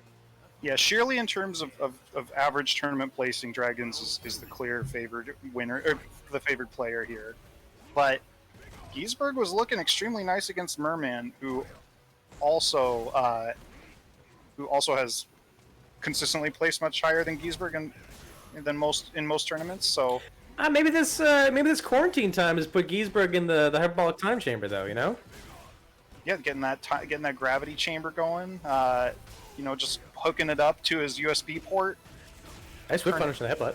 Nice. Yeah, that was good. That's one thing you that's really good to have in this fight against Urian is like if you can scare him off of whiffing shoulders and headbutts, it makes the neutral game a little bit harder for Urian to control because you can't really contest those moves on the way in very very effectively. So you pretty much have to try to get them to whiff and then punish them from there. Dragons unfortunately used that mirror, but didn't get a big conversion off it. Now uses the second one just as defense, and he can't do anything there either. Throws him right through it too. Great. Yeah, great idea using the frames of the throw to get through the Aegis there. Oh, you got the one hit. Oh, the EX knee drop beats everything in an air-to-air situation. The violent knee from Urian is gonna clock him right at the top of the dome piece. Man, I mean, I honestly thought Giesberg was going to take that round. He looked great, right? And if we remember correctly, he lost a little bit dominantly to Giesberg to Merman in their first match. So maybe we're gonna see a repeat. True. I mean, this definitely isn't looking too bad for Giesberg. I think he's got a lot of room to adapt here. It's gonna be tough. Oh man, yeah, Dragons always has that charge. Akuma has to be able to do something off of low forward, right? Yeah. At max range, he can almost always get medium Kiktatsu, for sure. Nice back fierce. Goes for the light jump and meaty. Dragons keeps trying to go for that tackle into tackle counter combo, but if he misses it, he just does it anyway, which is not great. Nice saving that V trigger. Smart of Giesberg to not spend any more resources on that combo, especially with all the scaling it would have been. Yeah, I agree. Oh, got a weird little jump in there. That could have been game. Nah, I think this might be. Yeah. That's game. I completely agree with this spending of resources. I completely agree. Yeah, I mean, Giesberg's got 2 bars and a good chunk of his V-trigger left to go, so, might as well just take the guaranteed win instead of playing dice with that.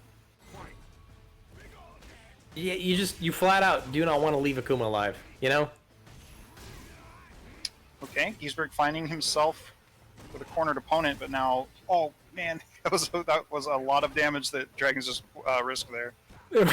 Again, he just kind of went for what he thought would work instead of waiting for it to be confirmed. But though Giesberg wasn't ready for that situation because how can you be? Right. You know. This is. Oh, you went from to land. Okay, we're good. The punish. Yeah, that's it. Unfortunate. I was kind of expecting Giesberg to come back roaring in the second game, but Dragons seemed a little kind of on the kind of a little bit more dominant, I would say. It's just a couple of situations where big Abare that do a lot of mental damage. Mm-hmm. I can't believe that he whipped that fireball in front of me and I didn't do anything. Right, and then you're beating yourself up for that for the rest of the round. It's so tough to be ready for those situations though, because I feel like that had to have been a dropped input from Dragons. Because I can't really think of a situation where you would want to do the up fireball there. I mean, he's going for the deep heavy punch into fireball juggle, and then he would done anything else into whatever. So he just thought he was going to be pressing something and just did it. Right? Yeah, he just went through with the combo. Yeah, that's what you were talking about earlier. Yeah. But again, what do you get? I'm not going to see that shit coming, right? No. I don't assume that Dragons will just finish his combos even if they're blocked, and therefore I'm going to press my lightest button. Yeah, you just kind of get caught a little off guard. Because I mean, the crouch fierce on its own raw is -10 or something like that. It's mega minus, right? Just brutally, and then whiffing a move in front of him that's 40 frames of recovery. Yeah, so at that point we're talking maybe minus a second. So. That's called sandwich recovery, right? Even enough time to go make a sandwich, come back and do a full combo. Yeah. But it's one of those weird situations where it's how could you possibly be ready for that? I mean, because it's even if he just cancels it into a fireball or a knee drop, it's yeah, those are all punishable, but you kind of have to be ready for it's 5 possible different punishable outcomes that are all going to have different responses based on what move he cancels into from the crouch fierce, because most Urians aren't just going to do the crouch fierce and just let it be blocked like that, you know? Right. EX knee damage tilt me a little, says Giesberg. I feel it, dude. I feel it. Because when you're that, you're I hate away from winning. And then you do a move that would win you the game. and then Street Fighter V interaction happens. You're just like, why am I here? Yeah. It's tough. You cannot air to air that move. It is just way too good. Here we got a Ryu mirror. Look at this. Right. It's like we're playing Street Fighter 2. No more of this degenerate Street Fighter V play. We're just playing some soulful Street Fighter here. We're chucking some booms. Good old-fashioned mono-a-mono Street Fighter 1. Hold down your button to do a different move, Street Fighter. Between Ryu and Red Ryu. I don't know who I like in this matchup. I think that Bill has a better Street Fighter V Ryu. But Denjin has played Ryu for longer and in more Street Fighters, right? True. It's really hard to say. Because I would definitely say that Biraboto has better fundamentals for Street Fighter, like better fundamentals in terms of Street Fighter V play, like what to look for in this specific game and everything. Mm-hmm. But Denjin's been competitive at more games, so he has like a wider breadth of knowledge in terms of psychology and like risk calculation and stuff. Ooh, just blows right through him. Oh man, Whiff punishes the crouch medium kick with the crouch medium kick. Folks, this is real, quote unquote, real Street Fighter TM is what we're looking at right here. I've sometimes wondered who would turn up for it if we had a Ryu only tournament. We got like 9 Ryus in town, right? Yeah, and I feel like we got a lot of people who could just play Ryu if they really wanted to. I feel like everybody who's played this game, you know, a fair amount, has probably played some Ryu here and there, because like he's freaking Ryu. He's like the Ryu of Street Fighter.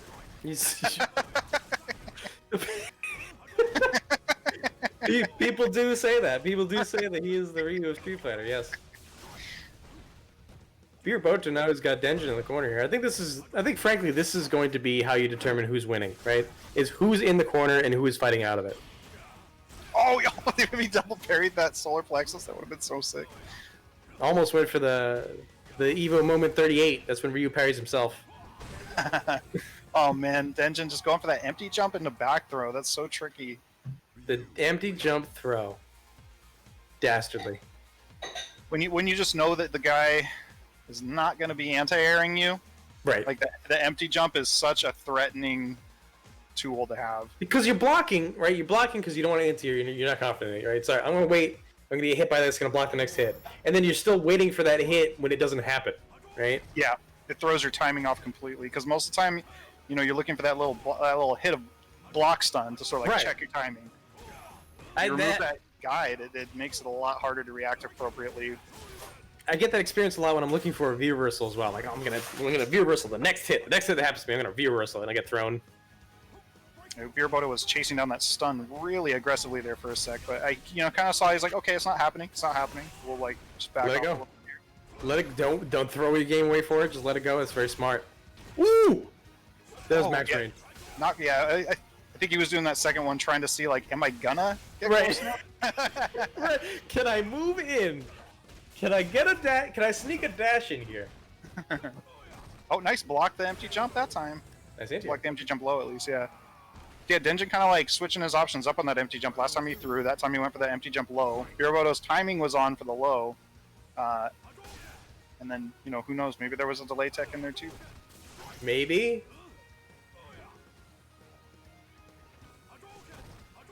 Biraboto answering back with a pretty strong round, I would say, for sure. Not like a dominant round, but strong. No, he's showing that he's not going to go down without a fight, which is awesome, right? Mm-hmm. When you're on the back foot, you have to keep your confidence. I think that's the most important part here. Oh, they put some stuff in the corner. I don't like that. That is one thing I would say, like, Biraboto is a really good all-around Ryu player. He has a couple habits that come out that I think if he could like somehow mentally recognize and eliminate them, he would just instantly become a better player and improve his win rate. And I think the biggest among those is the self corner. Mm-hmm. He self corners like enough that I think it's probably causing him to lose some games that he would probably otherwise win. Great jump in there. I think Biraboto wasn't confident in the range, so he just went for the easy combo, the 2-hitter. Because Sneaks TP afterwards. Nice parry from Denjin afterwards, though. Now he's in the corner again. Oh, parry, but nothing. He baited it that time. Oh no! I think he didn't have a combo ready. Yeah, it was a weird range because it's like I think he was expecting to be a little bit closer on that jump in, and of course that time he was trying to bait. Nice punch. He was trying to bait the jump and parry that time, and he did get it, but the range was definitely kind of weird. Right. 1-all on the round count between Denjin and Biraboto. However, if Denjin takes this, he will take the game and eliminate Biraboto from this tournament. Moving on. Fight, I believe, Dragons. I think right now, in terms of just how each player is operating right now, I kind of like Bill to take this game, but it's looking pretty close so far. I think it's impossible to tell. I think Denjin's pot V-trigger extremely early. He can get, if he parries well, he can get 2 more in this game. Dang, 3 V triggers in a game. I think he could, if he parries enough fireballs, I think he can do it. He might run out of time first. Yeah, but true. He's got the health total, right? So Biraboto's probably feeling that timer starting to breathe down the back of his neck. It's not critical yet. Right, we're not in the danger zone. But he needs to figure out a way to get this life total on his side. Denjin V-trigger number 2 on deck. There it is, right? Oh man. Yeah, then Denjin's just fighting his way out of the corner, trying to keep that distance tricky. Charging it up, making Biraboto flinch because he knows he can't charge that. If he charges that Hadouken, he's getting gut broken. It doesn't matter, he gets jumped in on. Tricky. Denjin was so solid in that last moment there. Smart. And again, he got a V-trigger, like 80% life. Yeah, that was pretty impressive, that super early V-trigger activate.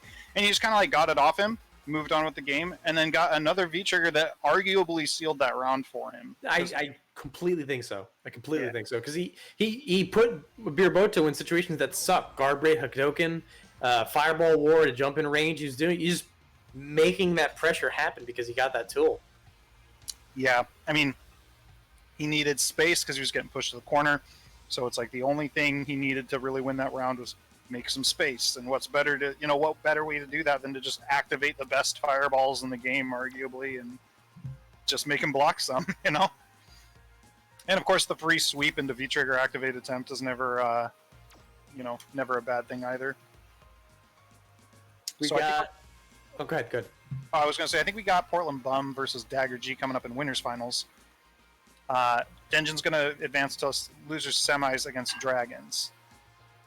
We got Ricky Maru in the chat. They said characters like Ryu, like the other characters of other fighting games, are characters like Ryu are the building blocks of that game's mechanics. I completely agree. You need that baseline character that teaches people what this game is going to be like, right? Yeah, and I mean, it's a oft repeated thing that Ryu is the first character that was designed for Street Fighter 2, or Street Fighter, I guess you could say. Yeah, the original Street Fighter, yeah. Right? Yeah, but when they went on to make Street Fighter 2, he was also the first character they designed for that game, and a lot of the characters in that game you can kind of see are like sort of just like reused with the sliders changed around a little bit, maybe like a special move swapped out here and there. It was like Sagat, you can see like pretty easily like this is a character that was like sort of based on Ryu at some point, and just kind of became his own thing by changing the nature of a couple of his tools. Right, the high-low fireball instead of a regular fireball, that kind of thing.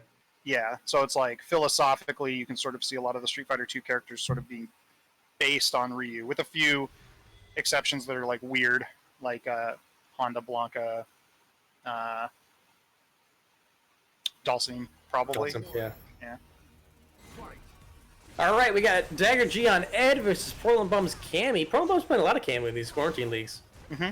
And I think that speaks to the depth of Portland Bum's character roster, right? Cammy's a pretty basic character.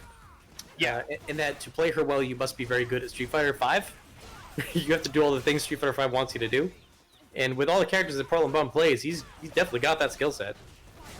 Yeah, because Cammy is, I'd say, probably the most linear character in this entire game. Because she has a very limited tool set, but the things that she does have are pretty strong versions of those. In some instances, like I'd say her stand medium punch is probably like the best pressure button in the game because you can also hit confirm off of it. 4 frames. That's her back strong. Your back medium punch, yeah. Her stand strong, I think, is 6 frames. I think. Yes. But still pretty quick for a button that reaches as far as it does, and is +3 on block, and is special cancelable. Like, And that the crouch heavy punch, the B trigger activator. yeah, That's like all it's really used for in this game. Dagger G just taking it to him though. Frankly, this has been sort of a kind of a big blowout. Oh. And he finishes him off with the Dagger G. You know, Portland Bum is mad about that one. Even Portland Bum not immune to the walk-up DP. You know, Portland Bum right now is sitting at his computer desk going, "This mother." Not okay. Not okay. Not okay. Now, does he stick with the Cammy at this point, or does he switch? Portland Bum usually doesn't switch. Yeah, okay. I think he goes to at least one more. You know. Yeah, usually I feel like he kind of, he's got a good mindset around playing this game. A lot of times he'll fail to do something on a certain character or a certain thing he's trying to do, and instead of giving up on it, sometimes just like, well, I just got to do a little differently, or maybe it's just spite. You can't make me switch. I will not do what you want me to do. Right? I think that's a lot of Portland Bum's mentality is like, I'm gonna do this because I know it works, and you can't convince me otherwise.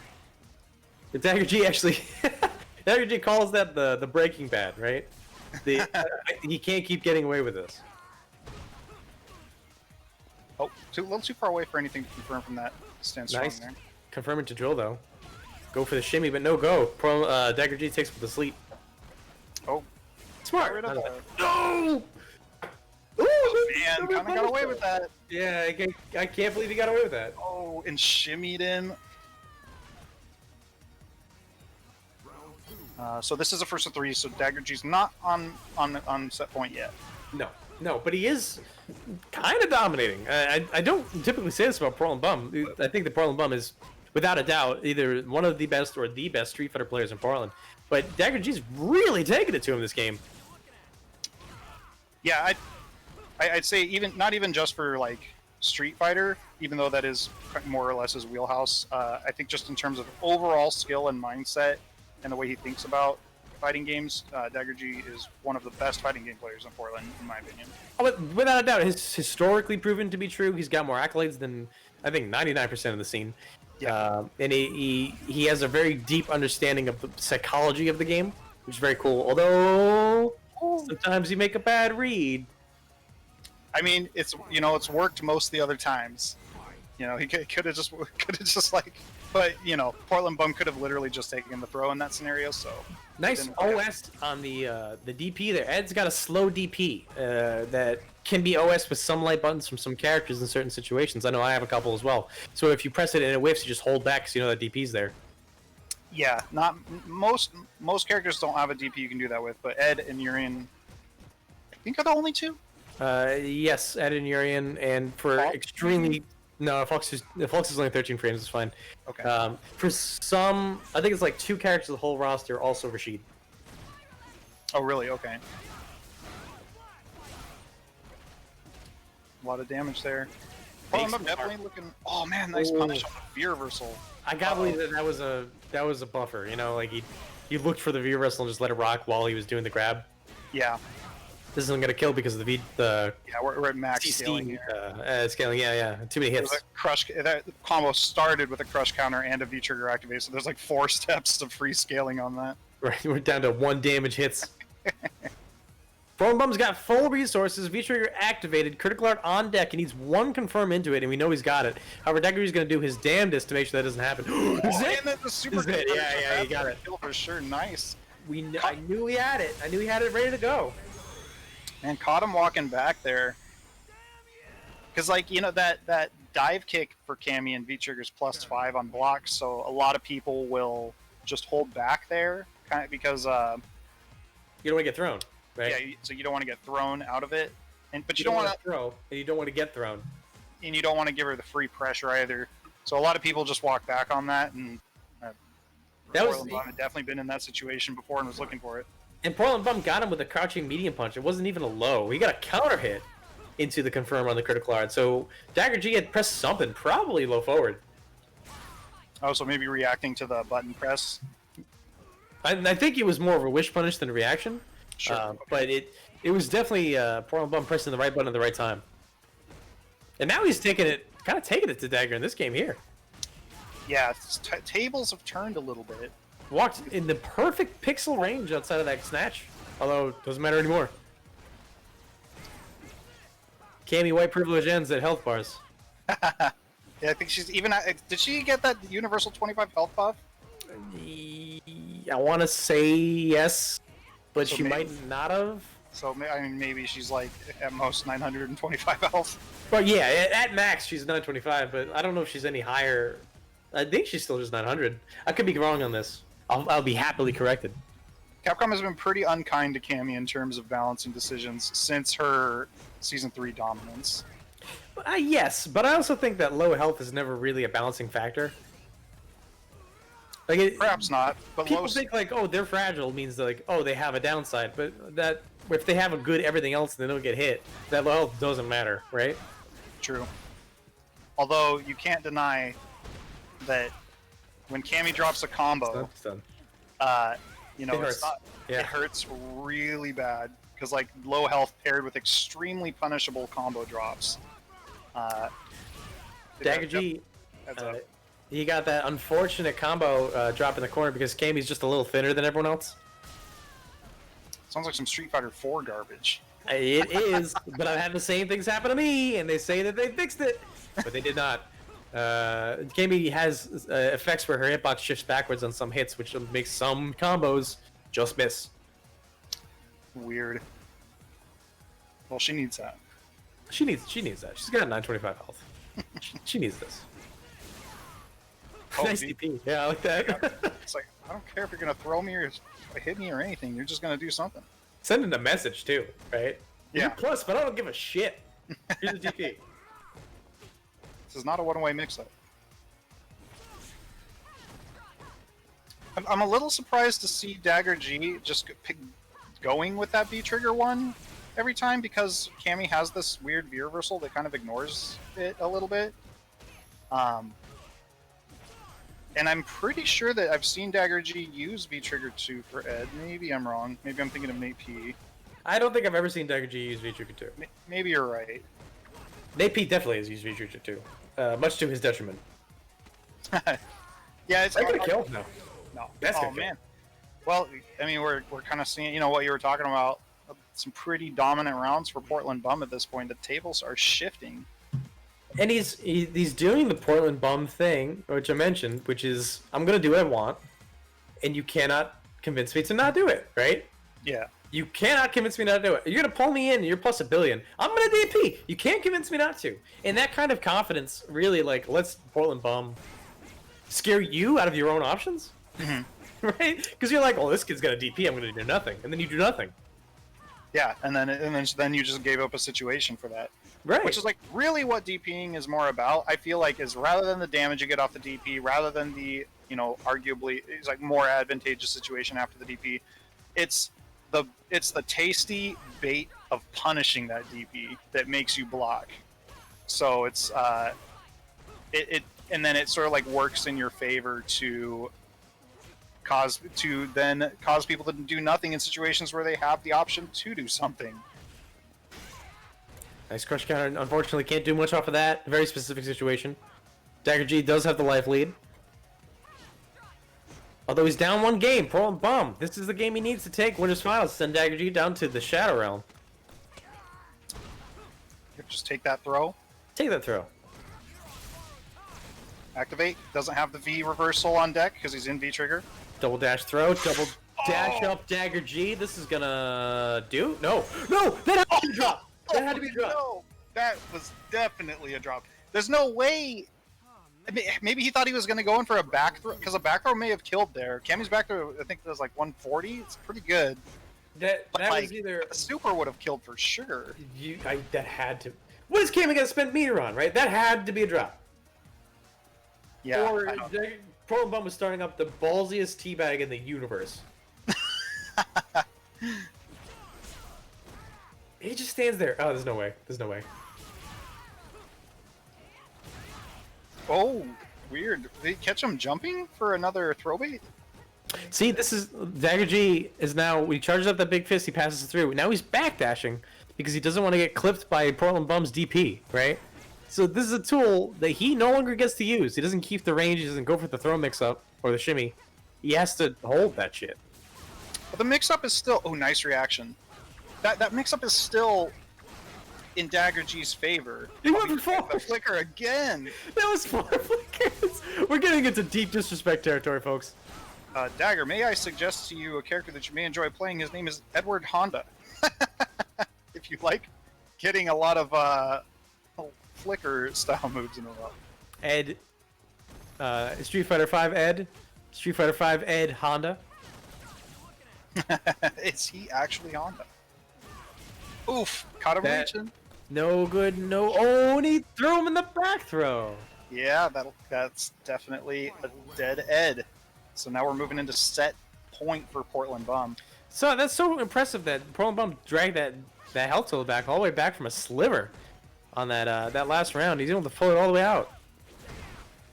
All right, going for some offensive options off that snatcher there. Nice DP. Excellent DP on that EX dive kick. Yeah, no fly zone for Cammy here. He's been showing really consistent reactions with the EX upper against that dive kick. If you want to talk about like taking away good options, well, Cammy only has a small handful of options, and they're all good. So if you can take away one of them, she's in trouble. That was just the worst series of decisions right there. He got the V reversal out to put Cammy in the corner, but let her back in as she jumped out. 2 block DPs. Dagger G was done. He's done. Yeah. He's done fighting this Cammy. He's done fighting the Street Fighter V match. Portland Bum takes it. Yeah, it's kind of brutal. I almost feel like it's worth maybe figuring out a little bit of Ed's V-Trigger too. For this matchup and maybe a few others where it's like they have roll V-reversals and stuff that can get out of that that V-Trigger 1 ball a little bit more easily. Because you've seen Dagger G and so many other of these online tournaments get so much off that V-Trigger 1 fireball of Ed's. And he just was really getting nothing off of any one of those activations against Cammy because of her weird V reversal. Wow. It just gets out of the way and hits him. So it's like I feel like it's maybe worth knowing at least the bread and butter stuff for that V trigger for this matchup, and maybe others like Ryu, other Eds, etc. Twitch chat, I'm going to get to you in a second. I want you to know in the Discord chat, Battle Lounge Discord chat, which you can join to hear about all the tournament updates and events that we're doing throughout this year. Portland Bum immediately fires back at Sam B for trash talking mid-set against Dagger G. You say, what you say 0-2. Because Sam B went 0-2 today. And it's heating up in there, folks. If you want to see the real drama, head over to the Battle Lounge Discord. There's some words in there that I am not racially allowed to say. I'm just putting it out. It's getting a little hot. Oh man. Let's dip over to the Twitch chat here. Slippy Splash says, y'all ain't prepared for my Dan. Let's see it, dude. Come on out. I mean, there's going to be a Dan-only tournament when that character lands. I'm just going to go ahead and say a $1 Dan Bath Cup? Yeah, exactly. Laszlo the Rascal Portland in the house. Good to see you. Rip City Outlaw. Outlaw, man, how you doing? Hope it's the Soul Calibur new update. It's treating you well. Hope Setsuka's treating you well. Dio commenting on the fiery conversations that are happening in the Discord. Folks, you got to get in there. I'm not allowed to report on this. My complexion prevents me from reporting on this fully. You got to see for yourselves. Here, I shall return in just 5 seconds. We got Denjin and 88 Dragons coming up next for their losers semis match. The winner will go on to play Dagger G in losers finals, and then finally face final boss Portland Bum in the grand finals set. Folks, here we are at not Quarantine League, just a regular double elimination bracket put on by Battle Lounge. Hope you're all having a good time. I'm having a great time. And we're going to see this Denjin 88 Dragons matchup. It's Daigo versus Nemo. This Daigo versus Nemo matchup. Oh, great parry on that knee drop. Even baited the throw afterwards. A little bit too far for the Hadoken. I think he would have had to go for medium kick Tatsu, I think. I think if there's any person in this scene that's going to shut down Dragons, it is Denjin. I think that the way that Denjin plays in this very containing, controlling, like, I'm going to put you in this box and you can't get out of this box way, is the only thing that can prevent Dragons from running wild. Yeah, and there's just some stuff you have to know about this match to like really make certain aspects of it possible, and like kind of knowing a little bit about. Oh no! Oh no! I can't believe that whiffed. Oof. Just DP. Just DP. No. No. Shoot. Just do And regular DP. That's just regular anything. And yeah, it's just knowing a little bit about like Urian's options during Aegis and stuff. You know, labbing that sort of stuff out a little bit. It really helps like demystify certain aspects of this matchup. But I mean, Denjin's at least knowing to parry like the knee drops and stuff. Right, because yeah, Denji's just controlling the space, right? He's using fireballs to beat knee drops, which is A, not easy, and B, extremely specific. He has to know the range, he has to know which fireball to throw, he has to know where he's going to land on it. And I don't think there's another player in this scene that has that kind of forethought. Yeah, and I mean, and Urian is like one of those characters where you have to do exactly what you're saying. You have to box Urian in and make it so that he just can't go crazy, because he goes crazy so well. He gets nutty with the best of them, like him and Birdie, maybe Abigail. Yeah, absolutely. Like a lot of stuff that's like relatively risk-free to throw out, and creates all sorts of weird scrambly situations, like the one you just saw there. But it kind of worked out in Denjin's favor. That was a combination of like 5 different hitboxes right there. That was funky. Denjin the Funky Reeve. Ooh! Look at that shit! The shoulder tackle just to get in range to headbutt you. This is what I mean by dragons. You can't contain this man. He's gonna do some wild stuff and it's gonna work. He knows these ranges way better than you do. Mm-hmm. He's gonna go for it. And he has that. Oh, that was a big risk on that DP. Understandable, but Denjin did V reversal into light DP last time to beat the throw. I think he just felt that read again and went for it all the way. And like and you know, earlier we were talking about just like how fluidly creative dragons can be in this game, and I mean you pretty much just saw it right there, finishing it out with like a really smooth like EX knee drop on the other side, which got past the parry, you know, which was very hard to anti-air in the first place. Just created this like scramble situation on the fly that sealed it out for him. Just ridiculousness, right? Just the kind of shit where if you're not the player of the match, you're like, what am I even looking at? Oh man, Kaza just go a little short there. I mean, you gotta think Denjin at this point is starting to think like, maybe I shouldn't be parrying the knee drops, but you know, just tried it again, so he's not scared yet. He hasn't taken enough damage from it. I think that's just his third strikery, right? Like, he just wants to use the parry as his defensive option. And he is really good at it. Oh, almost went for the Online Infinite. What? Oh, great pickup. What the heck was that? That was the grossest pickup I've ever seen in my damn life. He was on the ground! That was an OGG! Crazy stuff from dragons. I'm upset. I'm upset, but if I were Denjin, I would just get up. My stick is down. Good games to you, sir. Allow my character to be a dummy. This game's stupid. Oh, nice. I love the reversal light punch DP option for Ryu, because it's a 3-frame that reaches pretty far and ignores the priority system, so it actually ends up beating out a lot of weird stuff. And it's thrown vulnerable. And it's thrown vulnerable. But usually it works not because it's thrown vulnerable, but because it's a 3-frame that is not subject to the priority system.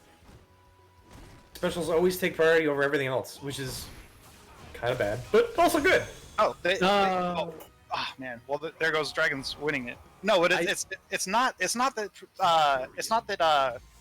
specials beat them on priority. They'll trade with them on any priority. They like ignore the priority system. Right. So like if it becomes active on the same frame as a light normal, medium normal, heavy normal, another special, whatever, it'll just trade. Dragons 88 picking up a big win over Denjin here is going to be moving on to play Dagger G. I think these two have played maybe once in Quarantine League, and I think Dragons won. Really? Okay. if I'm remembering correctly, I have to check out the annals. I have to go through the Elder Scrolls to try and find the history of these two. But I'm pretty sure that's what happened. Yeah, I wish. Sometimes I wish that you could actually see, because Smash.gg is pretty good for offering some analytics here and there, but Challenge is like a relatively basic service as far as things go, so you can't really like look that kind of stuff up on the fly. It's no rain ranking. That's what it isn't. That was the good shit. Those are the days. Those are the golden age, the golden age of Street Fighter. What was it like? End of season 2, it was end of season 3 maybe. I was like, yes, I finally made it the top 8, and then Kaiser shows up for one tournament and just wins. And he like shoved me out of the top 8 rankings. I was so sad. I was like, I'm finally in the top 8. It legitimately bummed me out. And then Drunk Happy Kaiser shows up and he just like busts ass at this one Blackwater tournament, crushing his because he originally at that point he was like in the teens, like he wasn't even close, but he had only showed up for like 2 or 3 scored tournaments at that point. Yep. Yeah, his Mikado. His Mika's crazy. Strong. All right, we got Dragons 88 versus Dagger G on Ed. I think that's smart. I don't think you want to play Guile into Urian in any way. That feels like a bad matchup for Guile. Yeah, but in theory, it seems like the flash kick would be a good option to have against like knee drop, but that can be baited. But the better fireballs have to count for something at least. I don't know. God, what does that do here? What does that do when you just firing fireballs at him at that range? Well, that's what you do. You V-reversal and punish, I guess. I guess you get you around the corner. Very smart. This is why Dragon G is in losers finals today. I mean, Urian with his like multi-hit fireball, his knee drop angles. I feel like if you just get it one good read on a boom, then Guile's done, right? Like all that weird UDK pressure is not going to beat a headbutt. Yeah, I kind of agree with that. What is happening right now, though? Did he just do like 6 neutral jumps in a row? Yeah, and he got a trade on that last one, but it's stunned, so it didn't really matter. I'm gonna watch the playback while you watch the current game. I gotta see what happened here. Oh, he's neutral jumping like a madman. 1, 2, 3, 4, 5. This is the last round. 5 neutral jumps. 6, 7, and then he got the stun. Dagger G is apparently just. I think he's finished, folks. I think he's done. I think he's done giving any respect to anybody here. I think he's just kind of. What is the fastest? I mean, he's still neutral jumping a considerable amount even into this next game. What do I need to do to fast lane this event? I guess it's just jump directly at this man's head. Got to break bad over and over and over. He can't keep getting away with this. Nice block. Nice punish. Oh, almost got that little shimmy there. What about the up snatcher? Interesting. I don't think I've ever seen him do that. Dagger's playing weird, but it's like kind of working. So he's like feeling himself a little bit here, I think. I think he feels like this. He's either finished with this tournament, just wants to get out of it, or he feels that this is beneath him. Because he's playing like mad disrespectful. Maybe he's still feeling a little bit of the salt from the match versus Portland Bum. Oh, you know it. Those dudes are like cats and dogs.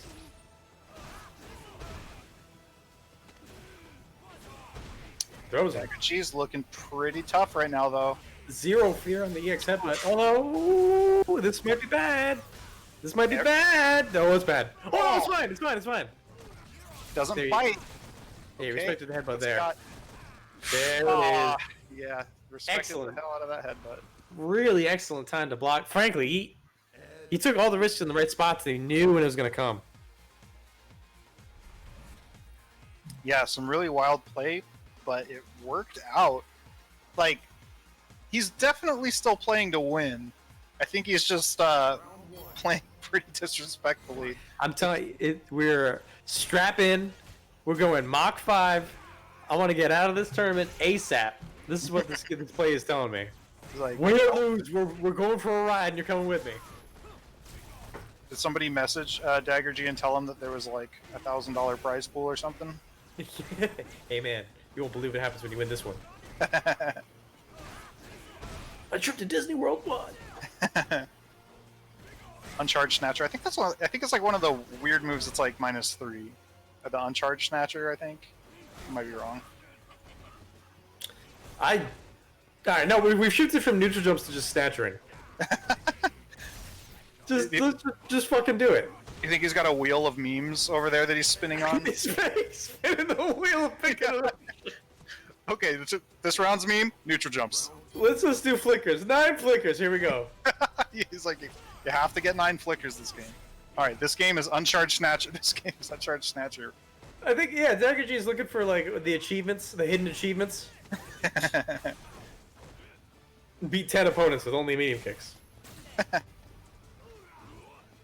Dragon's trying to keep up, trying to keep the pressure on, keep doing what he's doing.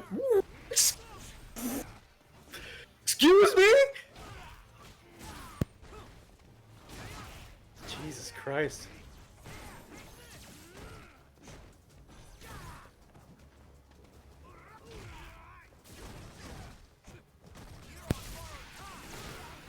Oh, nice getting that V reversal just to get that V trigger off him. I think that's smart.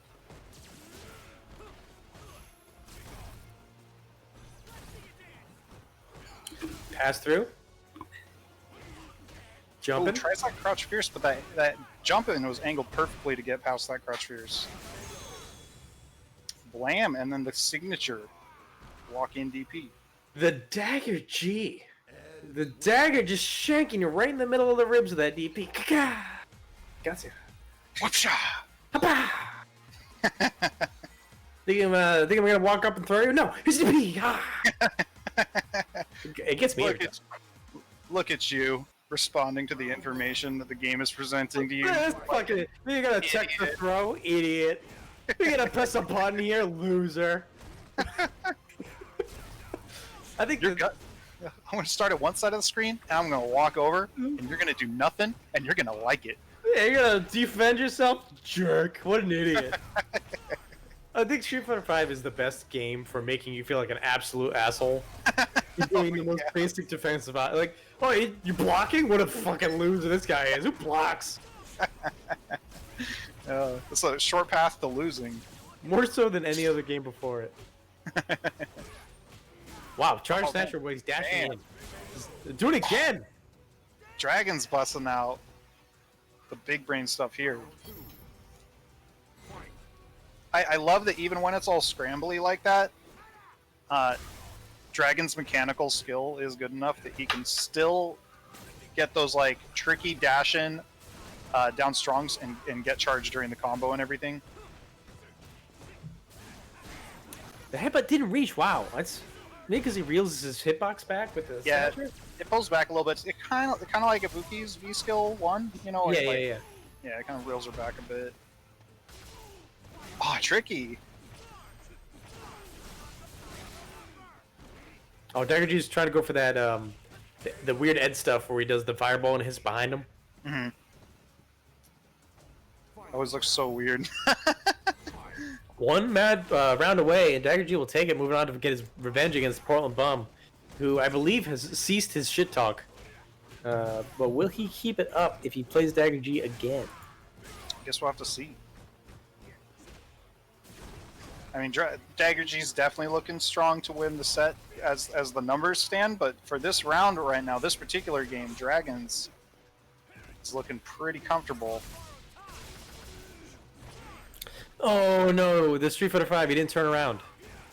Unfortunate. That's gonna be it, yeah. We're going in. Dragon's saying, I'm not done. I'm tired of these memes. No, thank you, sir. I got 2 more games to make. So what happened on that drop? Was he too close when he jumped forward or something? Like, that was a bit weird. It takes like 3 frames to turn around in this fucking game. So once you jump, your arc is locked for obvious reasons. So I think his character did not turn around in time. And he was stuck in that forward-facing jump arc, you know? Gotcha.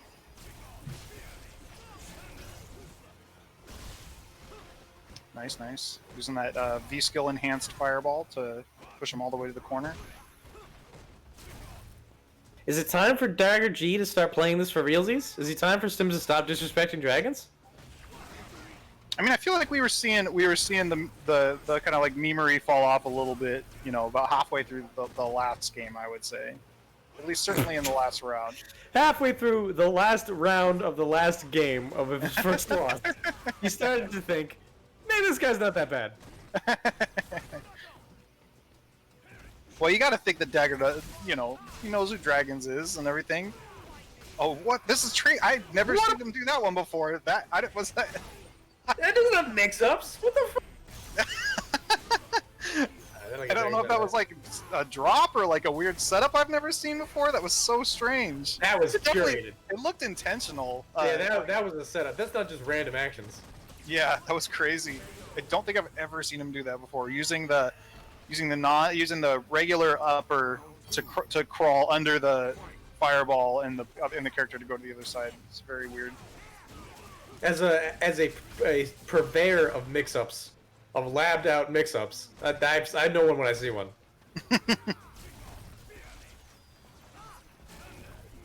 Up snatch, interesting. Dragons isn't really jumping at him, just dashing at him a lot. Maybe trying to play with his expectations so that he doesn't get jumped in on when he tries to go for snatchers in the future. I like that as an idea. It's like 7D chess, though, you know? Yeah, if the other guy's playing 7D chess with you.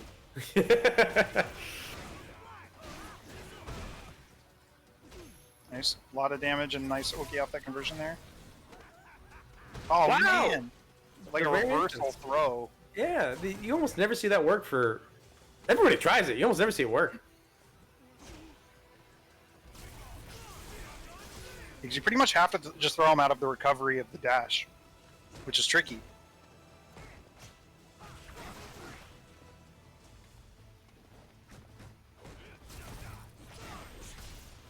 And Dragons does have his V trigger here. Oh, I thought that was gonna hit. We didn't go for the critical arc though. Yeah, what? It wouldn't have killed, I don't think, but the timer is a little bit of a factor right now. So, yeah, now it's going to be some backdashes here. This is his chance. He's got that 3-hitter fireball on the screen. Oh no! He was too close. Heartbreaker. Oh man. Oh man! What a letdown. Phew. But he saved all that bar for the next round, so it's okay.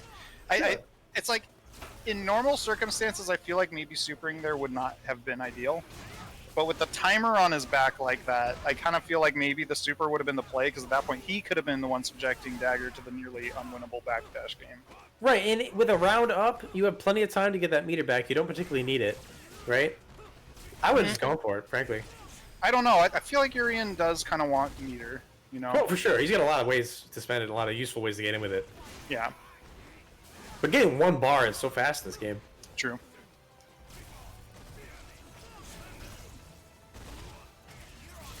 Sweet. Oh, weird. I feel like that was maybe a drop, because there's no way it'd be pretty hard to make that safe with a fireball. Right, I think that might have been a knee drop. Unfortunate drop. Spends both of his mirrors trying to chase him down there, but Dagger G pretty committed to the jump back game there. No anti-airs from Dagger G's side, though. Multiple anti-airs could have just finished this out for him. Bunch of white life lost for Dagger G there. Timer starting to become a factor again, but one throw could easily give Dragons the lead he's looking for. Dragons has spent a lot on chipping him out, and he's gotten to an equal life total here just from chip damage. Oh, good. Oh man, this is getting really tense. Can Dragons stay alive and force this into a fifth game? Oh man, and he manages to meet him in the air with a big boy. The boy? The air boy. Boy. I can't believe that worked out for him. I can't believe it. He managed to make Dagger G block so much that he chipped him to below his health total. Yeah, you don't really think of Urian as like a guy who's gonna like chip you to death with fireballs, but there it is. Right. My good, 2 and 2. 2 and 2. No. Yeah, 2 and 2. Yeah, 2-2. Yeah. And Dagger G again. This guy almost never misses an anti-air, but he missed 3 that would have closed the game out for him. it's that. I mean, that just shows you the tension that the players are feeling, because that's when you start seeing players drop anti-airs for the most part. Is like when the pressure is super on, you know. That's when that sort of stuff starts going on. Oh man, just the last 2 hits of that catching him. Yeah, late hit DP. Honestly, I think that was pretty hard for Dragons. He could have taken much more damage. Yeah, I was gonna say, didn't end up really taking too much damage from that overall. It could have been a lot worse. We'll definitely say that. Daggergy kind of like not really anti-airing very consistently. Oh, that's a huge whiff punish. Is it gonna kill? Yeah. No, I dropped. Oh, drops it. I think he just needed a down snatcher for that. Yeah, I don't think. I don't know, but I don't know that the XDP actually links off of that. I think down snatchers. Oh no! Oh no, that's No. Battle Launch, right? Yeah, I know. That's usually a dreaded thing. This isn't locals. What am I thinking? I'm the loser here. All right. Oh, this round is probably not going to go to the timer here. No. Okay. Okay. Yeah. Yeah. Man, these rounds are tense. I'm on the edge of my seat. I legitimately am. I thought that Daggergy had this in the bag 2 games ago. Yeah, definitely. But Dragons is just not one to be counted out ever. Yeah, he has managed to keep a good mindset in these last few matches and managed to pull out some like really tough wins. Crumple. Man, yeah, that charge heavy punch switches sides. So now Dragons is the one with the situational disadvantage here. Dragons on the deep back foot, although he does clip him with that A just to see what the mix-up is. That crouch medium kick to activate is so good. No, got one more mirror. Bam. No juggle on the mirror, so he's still got all 3 hits of the mirror there. All right, there it goes. I had to go over it. No good. A little bit of a life lead. Oh, almost caught him going back. Oh, what is he doing? That is a droppity drop. What is Dagger doesn't even know. I feel like, what is he doing? It's like, oh, cool, super. What am I watching? I want to make sure I get a good view of this. Let me just back up to full screen here real quick. I mean, I kind of get it though. Like, what do you punish that with though? Right? Do you dash in super? If I dash in, is his super wide enough to hit me for doing that? Like, you know? Do you charge up a snatcher? Is it in time? Like, there's a lot of. I don't know. Yeah, just really weird situation. I'm pretty sure nobody, even Dragons, expected a super to come out there. So, folks, I'm flabbergasted. I have no words anymore for this set. This set has exceeded my wildest predictions. This is definitely the star set of the tournament for me so far. This is about 6 jump-ins with no anti-air too. I think Jagger G is either just turtling up or unready to be able to respond to this immense exchange pressure. I mean, was that an EX V skill enhanced? Oh, look at that pickup. That's awesome. Okay. Oh, big block sweep, but the spacing was maybe just a little bit more than Dagger G wanted to risk going for. This is some 3-ring circus shit right here. Like, this is some Cirque du Soleil acrobatics happening from these 2 players. Oh, it gets a little bit of a punish there. Okay. Oh, he's still got all this V-trigger. Dragons has no bar. He cannot DP here. Go to the throw. You know who can DP? Let's do it again. Oh, he does! Jeez, what a comeback from Dragons. I mean, from a Dagger. I mean, sorry. Jeez. I can't do it. Dang. That was a set for the ages. Rain is seeking medical assistance as we speak. Thoughts and prayers for him and his loved ones. Whew. I ordered my Street Fighter to be spicy. Somebody made it Thai spicy. And now I can't eat it anymore. Man, really good stuff from both players for sure. Very impressive comeback from Dagger in the very last round though. That was unbelievable. The double Dagger G. He did 2? He's like, did you forget who I am? I'm Dagger motherfucking G. I can't do it. Yo, I can't do it. I got no words. If you didn't see it here, it would be impossible to explain. Yeah. I'm gonna go ahead and clip that. I think. That is, I think, if one of the, if not the best sets I've seen on this online series ever. Yeah, definitely. Ever. We've had some great matches, but man, that one had everything. Had comedy, had hype, had blow-ups, had slow zony play, rush in, run away. I'm getting the vapors, folks. If you like what we got going on here, make sure that you sub to the stream. Twitch.tv/Battle Lounge. You can sub for free with Twitch Prime if you have it. If you have an Amazon Prime subscription, it is a free subscription. However, you can pay $5 to subscribe every month for possibly the wildest and wackiest Street Fighter V that you're going to see on this side of the Mississippi. I swear to God. You won't find this kind of play anywhere else. I swear to God.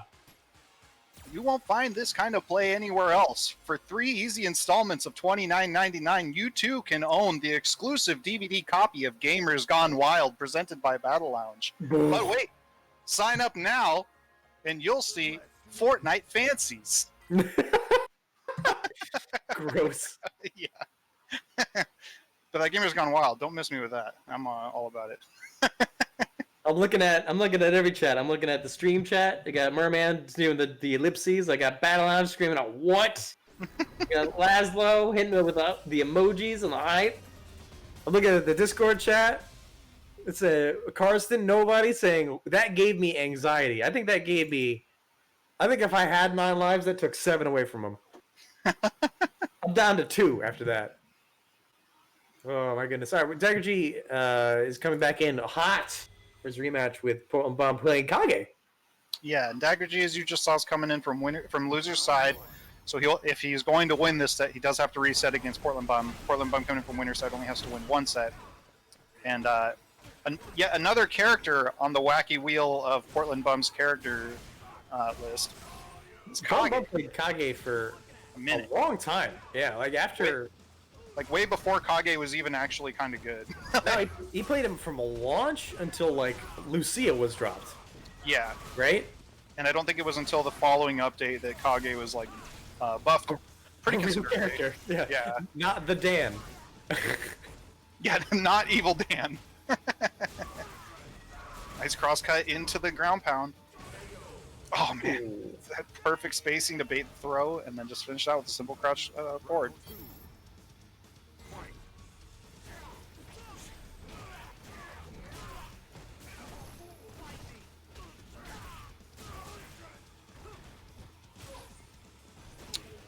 Kind of some awkward pressure here. Portland Bomb said he played Kage because he was bored of Ken. At the time, he had only played Ken for like ever. Since he started playing until Kage launched, he played Ken. And it's really interesting to watch him switch to Kage because Kage has like exceedingly less tools than Ken, but a similar kind of gameplay. Yeah. And Portland Bomb figuring that out was really interesting and sort of fun to watch. Yeah, and Kage is a character that has like a lot of really cool tech overall, and Portland Bum doesn't just use his natural skills as a fighting game player to make this character work. He does the research in every character he plays, and he has some of that crazy stuff that makes Kage such an exciting character to watch.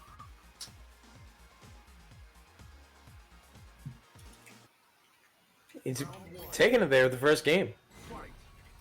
And again, Kage, right?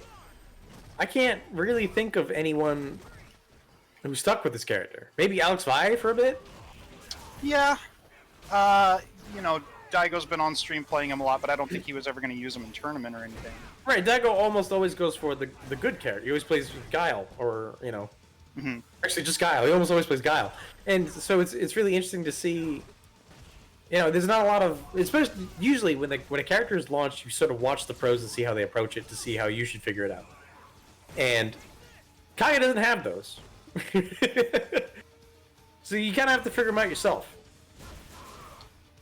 Oh, nice! All that corner carry and everything. All those EX, all that EX Tatsu. Yeah, I feel like anybody who would have been taking any Kages to tournament, in any sort of like really competitive fashion, we probably would have started seeing that this season.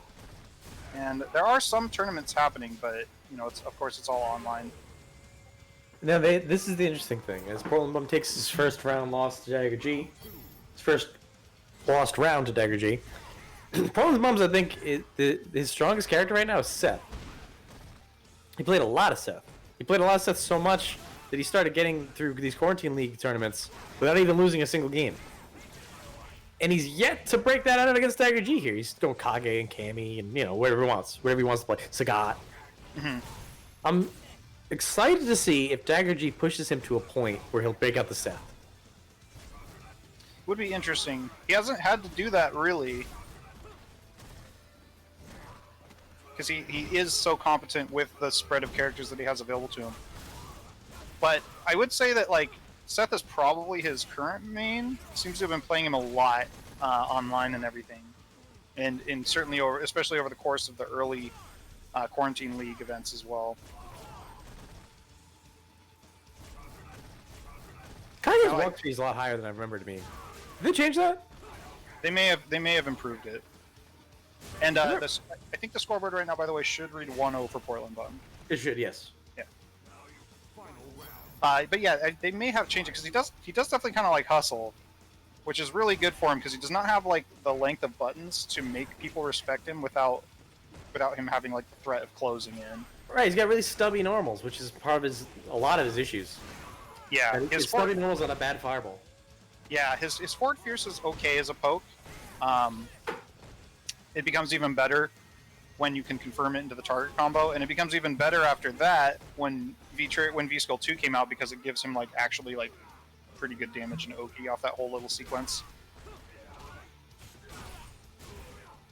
Portland Bum trying to make a comeback here. He does have full V-Trigger and critical art.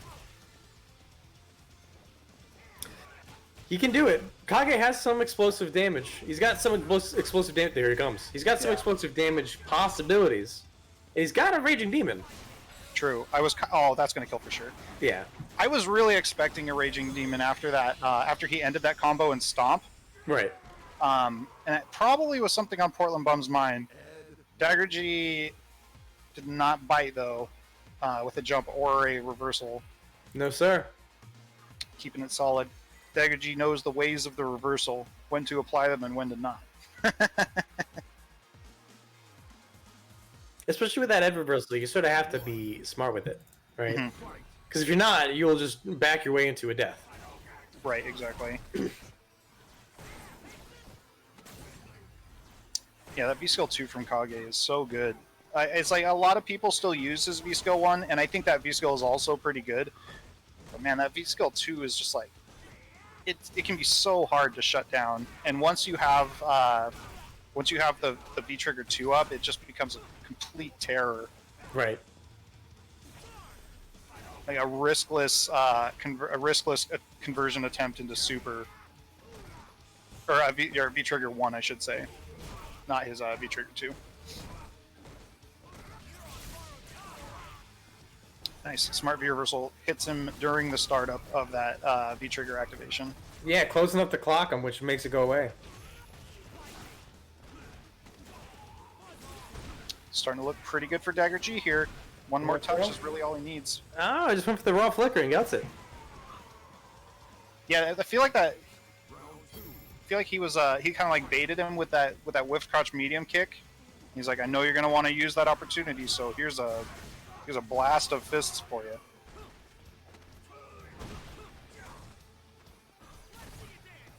Pass through, gets himself out of the corner. Ed's got so many tools to get himself out of the corner. Yeah, he's definitely like weirdly hard to keep locked down in there. His V reversal, it's pretty. It feels hard to shut down. Like maybe even a little bit harder than like Rashid's and some of the other mobility-based V reversals. Kick, going to big up. And no, spin it. Oh, Tricky. He went for the weird stuff, but he got clocked for it for his efforts. And Dagger has a bit of a hill to climb here. He can't take a DP, can't take a throw. Whoa, jab anti-air on the other side. Interesting. I've been seeing Dagger G do that a lot, using like well-picked normals to beat cross-ups, because Ed doesn't really have very good anti-cross-up anti-air. Right. Pearl Bum able to steal it away. Although, again, folks, if you have the critical art and you can kill with it, just fucking spend it, please. You're killing me here.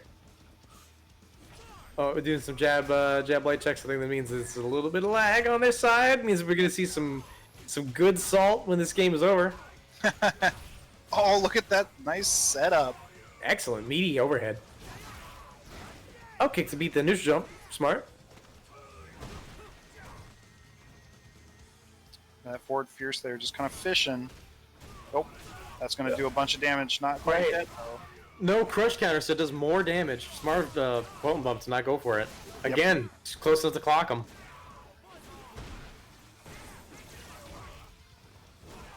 Oh, tricky. Oh, bam, swinging with the DP of his own there. Yeah, going super ham the dash and throws. He just knew. He knew he was going to be sort of sitting back, playing defensively a little bit. And it's so tough to react in time to tech that throw sometimes. Right, especially on the internet, especially with Ed's dash. You know, especially in a high pressure situation, there's a lot of layers of like hard to react. You know, and they all compound. Although now, Bum down 2, still sticking with Kage, which means that he will have to win 3 straight with Kage here. I'm sorry, 2 straight. 2 straight, yeah, 2 straight. Yeah, he's taking it all the way down. Just like that dude on the bomb in Doctor Strangelove. It's a timely reference. for all the kids in the chat. For all you young 50 and 60-year-olds, this is a Doctor Strangelove reference. Whatever you kids listen to these days, watch these days.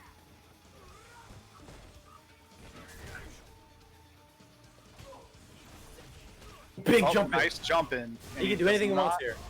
Not leave much damage on the table there. All the way to the corner and a ton of damage. I think he sees the V-trigger activation for the next hit. There it is.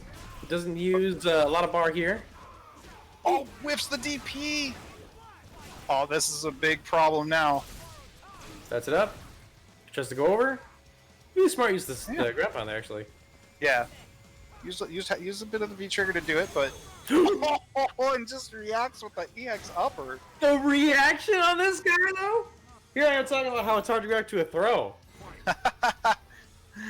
Oh, man. That's that, that's those, old man reflexes everybody talks about. Thought those were supposed to be bad.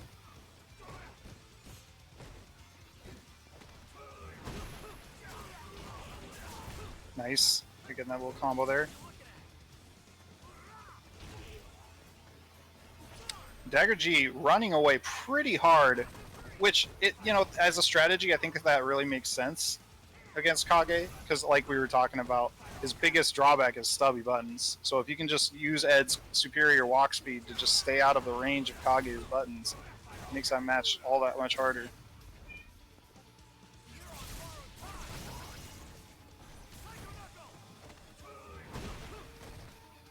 Nice throw.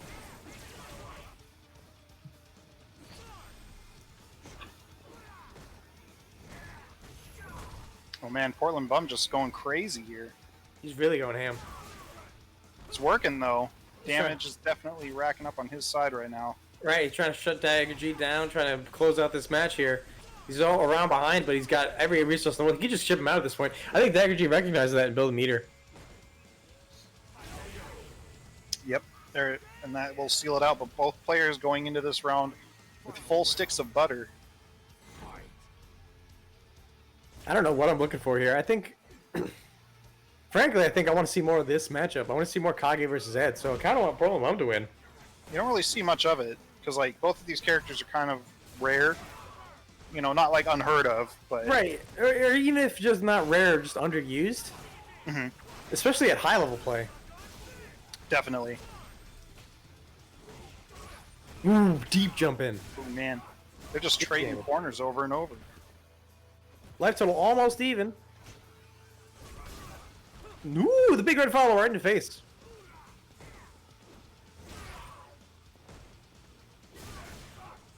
Nice EXDP. Don't even worry about trading. Just go for the invulnerability. Right now he's in that V trigger here. Now, one thing about his V trigger 2 here is it doesn't really help him too much with the approach here, outside of using it as a straight up fireball punish. Ooh. Oh, that might. Oh yeah, it doesn't quite kill. Kage, of course, one of the lower life characters. He uses 925. Ooh. That just clipped him with that. And he got it with the burn! Oh, my man. god. Ties it up. That didn't even look like that was the first hit of the DP. I think that hit late enough to connect on like the second hit. Yeah, that was like the second or third. Hang on, let me watch the playback here. That Instant was deep. Battle Lounge replay. Deep. And yeah, and that makes it 2-2 on the board as well. Portland Bum able to drag himself back. Maybe close out this opponent right away with Kage. He hit him, I think, on the third hit, which should be the last hit, or the first hit part of the DP. Gnarly. Nice challenge.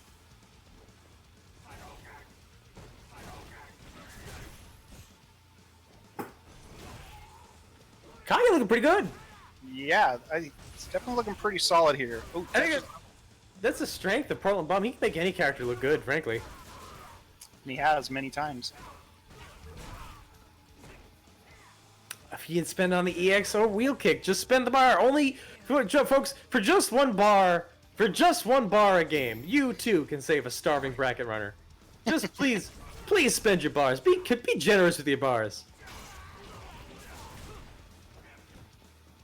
You can stop these poor rounds from slipping through the fingers